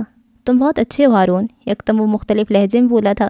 ہارون نے بے اختیار آگے بڑھ کر اس کا ماتھا چھوا، پھر پیچھے ہو بیٹھا۔ بخار تو نہیں ہے؟ پھر کیوں ایسی بہکی بہکی باتیں کر رہے ہو؟ عمر ہنس دیا، ساتھ جیب سے ایک چیک نکال کے اس کے آگے رکھا تھا۔ یہ تمہارے پیسے ہیں جو میری اماں کے علاج پہ خرچ ہوئے، میں تمہارے شکر گزار ہوں۔ اگر تم نہ ہوتے تو میری حالت کی وجہ سے میرے ہسپتال سے نکال دیا جاتا۔ وہ آہستگی سے کہہ رہا تھا۔ ہارون نے چیک کو چھوا تک نہیں تھا۔ کیا ہم دوست بن سکتے ہیں؟ عمر اس کو دیکھتے ہوئے کہہ رہا تھا۔ ہارون نے کچھ لمحات تک اس کی آنکھوں میں دیکھا، پھر نفی میں سر ہلا دیا۔ عمر اب تھکے تھکے انداز میں مسکرایا تھا۔ عمر حیات کو آج تک کسی نے نہ نہیں کہا، سرمئی بلے۔ وہ جیسے کچھ جتا رہا تھا۔ ہارون اب بھی سادگی سے اسے دیکھے گیا۔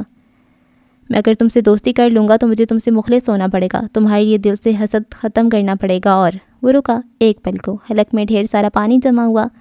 اور جو تمہارے پاس ہے اسے صرف تمہارا سمجھنا پڑے گا، تمہیں اس کے ساتھ خوش دیکھ کر خوش ہونا پڑے گا، اور میں یہ نہیں کر سکتا۔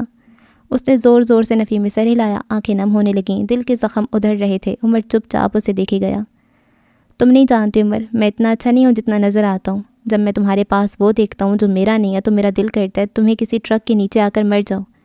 وہ بے بسی سے بولا تھا، اس کے لہجے میں نفرت نہیں تھی، غصہ بھی نہیں تھا، بس رقابت تھی۔ میرے لیے تم کل کے مرتے آج مرو، بلکہ اگر حالے کی خوشی کا خیال نہ ہوتا تو میں اپنے ہاتھوں سے تمہارا گلا گھونٹ دیتا۔ اب بتاؤ کیا میں ایسا حاسد دل لے کر تمہارا دوست بن سکتا ہوں؟ ہم دوست نہیں بن سکتے عمر، کبھی نہیں۔ وہ کہتے ہوئے اٹھا، سانس بند ہونے لگا تھا۔ اب مزید وہ شخص کو برداشت نہیں کر سکتا تھا۔ عمر کے چہرے پہ کوئی بھی تاثر نہیں آیا۔ تم چاہے مجھے دوست مانو یا نہ مانو، میں تمہارا یک طرفہ دوست ہوں آج سے۔ عمر نے پیچھے سے ہانک لگائی۔ کئی لوگوں نے مڑ مڑ کے اس کو دیکھا تھا۔ ہارون سنی انسنی کرتا باہر نکل گیا تھا۔ ہاں میری موت چاہتا ہے، غضب خدا کا، ایسے حاسدوں کی وجہ سے تو اپنا صدقہ اتارتا رہتا ہوں۔ وہ ہولے سے بڑبڑایا تھا، اور اگر حالے یہاں ہوتی تو کیا کہتی؟